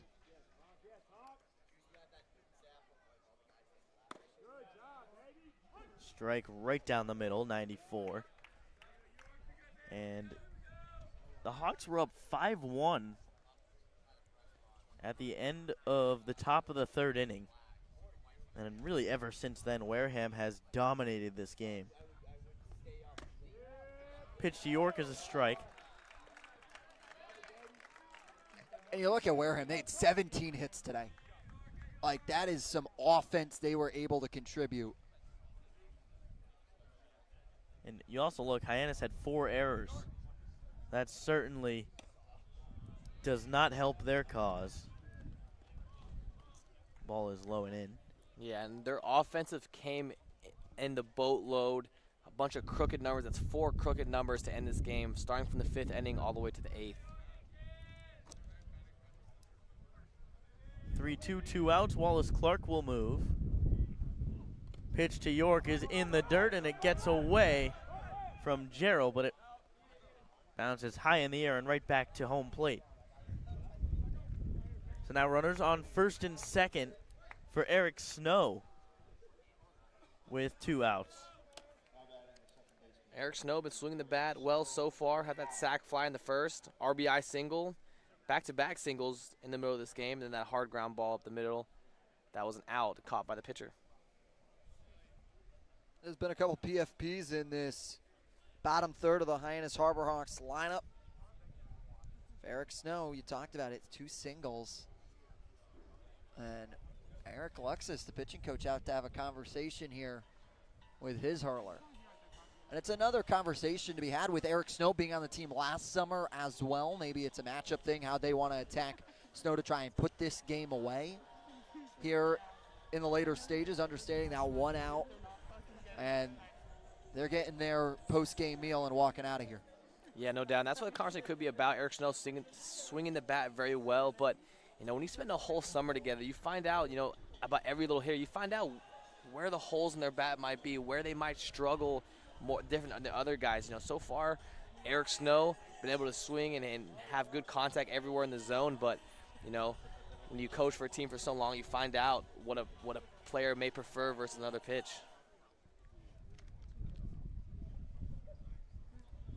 So Eric Snow now steps into the plate, his jersey rippling in the wind. First pitch to him, up and in, shin music. Yeah, fastball right in for a little bit of chin music there, low 90s fastball. Not too fun there, but let's see if he tries to use that fastball up and in and tries to break off a slider here. 1-0, driven to deep right center field. Going back is Padano, who looks like he had trouble seeing the ball, but comes down with the play as he falls to the ground. The Wareham Gatemen win this game 11-6 in dominating fashion. And they really played well, especially towards the end of this game. Yeah, towards the end of the game, like I said, a lot of crooked numbers. In that 5th inning, 2, 6th inning, 3, 7th, 2, 8th, 2. And on top of that, put up 1-0 in the 4th, 1-0 in the 5th, gave up a run in the 6th, and the 7th, 8th, 9th, bunch of zeros. Great job by their bullpen to shut down the doors towards the end of that game. It was a hit parade for Wareham. Hyannis once again started early with their 3 runs in the 1st, but then fell a little silent as the game went on. But you want to know the beauty of summer ball? You're right back at it again tomorrow to try and get the sour taste of this loss out of your mouth. So that will do it for us here at Spillane Field. Tomorrow we'll be right back at McKeon as Hyannis will take on Bourne for the 2nd time this season at 6 p.m. Thank you so much for tuning in. For Chase Avery, our incredible producer. And I'm Josh Schreiber alongside Nico Sharp, Jacob Irons, and our sideline reporters Josie Broyles and Matt Coates. Thank you so much for tuning in. We'll see you tomorrow at 6 p.m.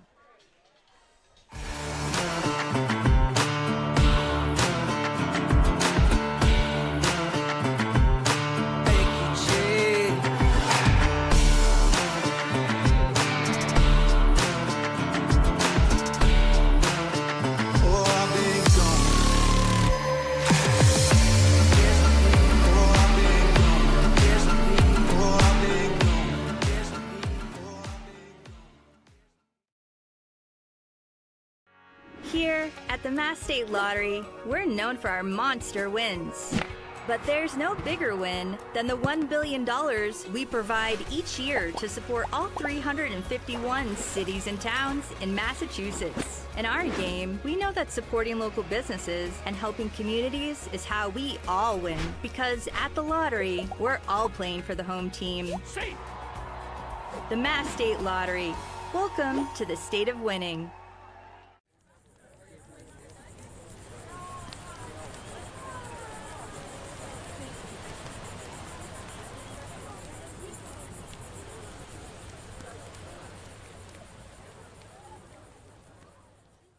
When you need to be seen for a minor illness or injury, Cape Cod Healthcare Urgent Care is here for you with high-quality, full-service walk-in care. ER expertise meets urgent care convenience at our 6 urgent care centers, which are staffed by board-certified ER providers and located Cape-wide from Falmouth to Orleans. Cape Cod Healthcare Urgent Care is open daily and offers a cost-saving option for everything from sprains to stitches, with timely treatment in under an hour for most patients. View online wait times at capecodhealth.org/urgent care. Cape Cod Healthcare Urgent Care. Minor emergencies, major attention.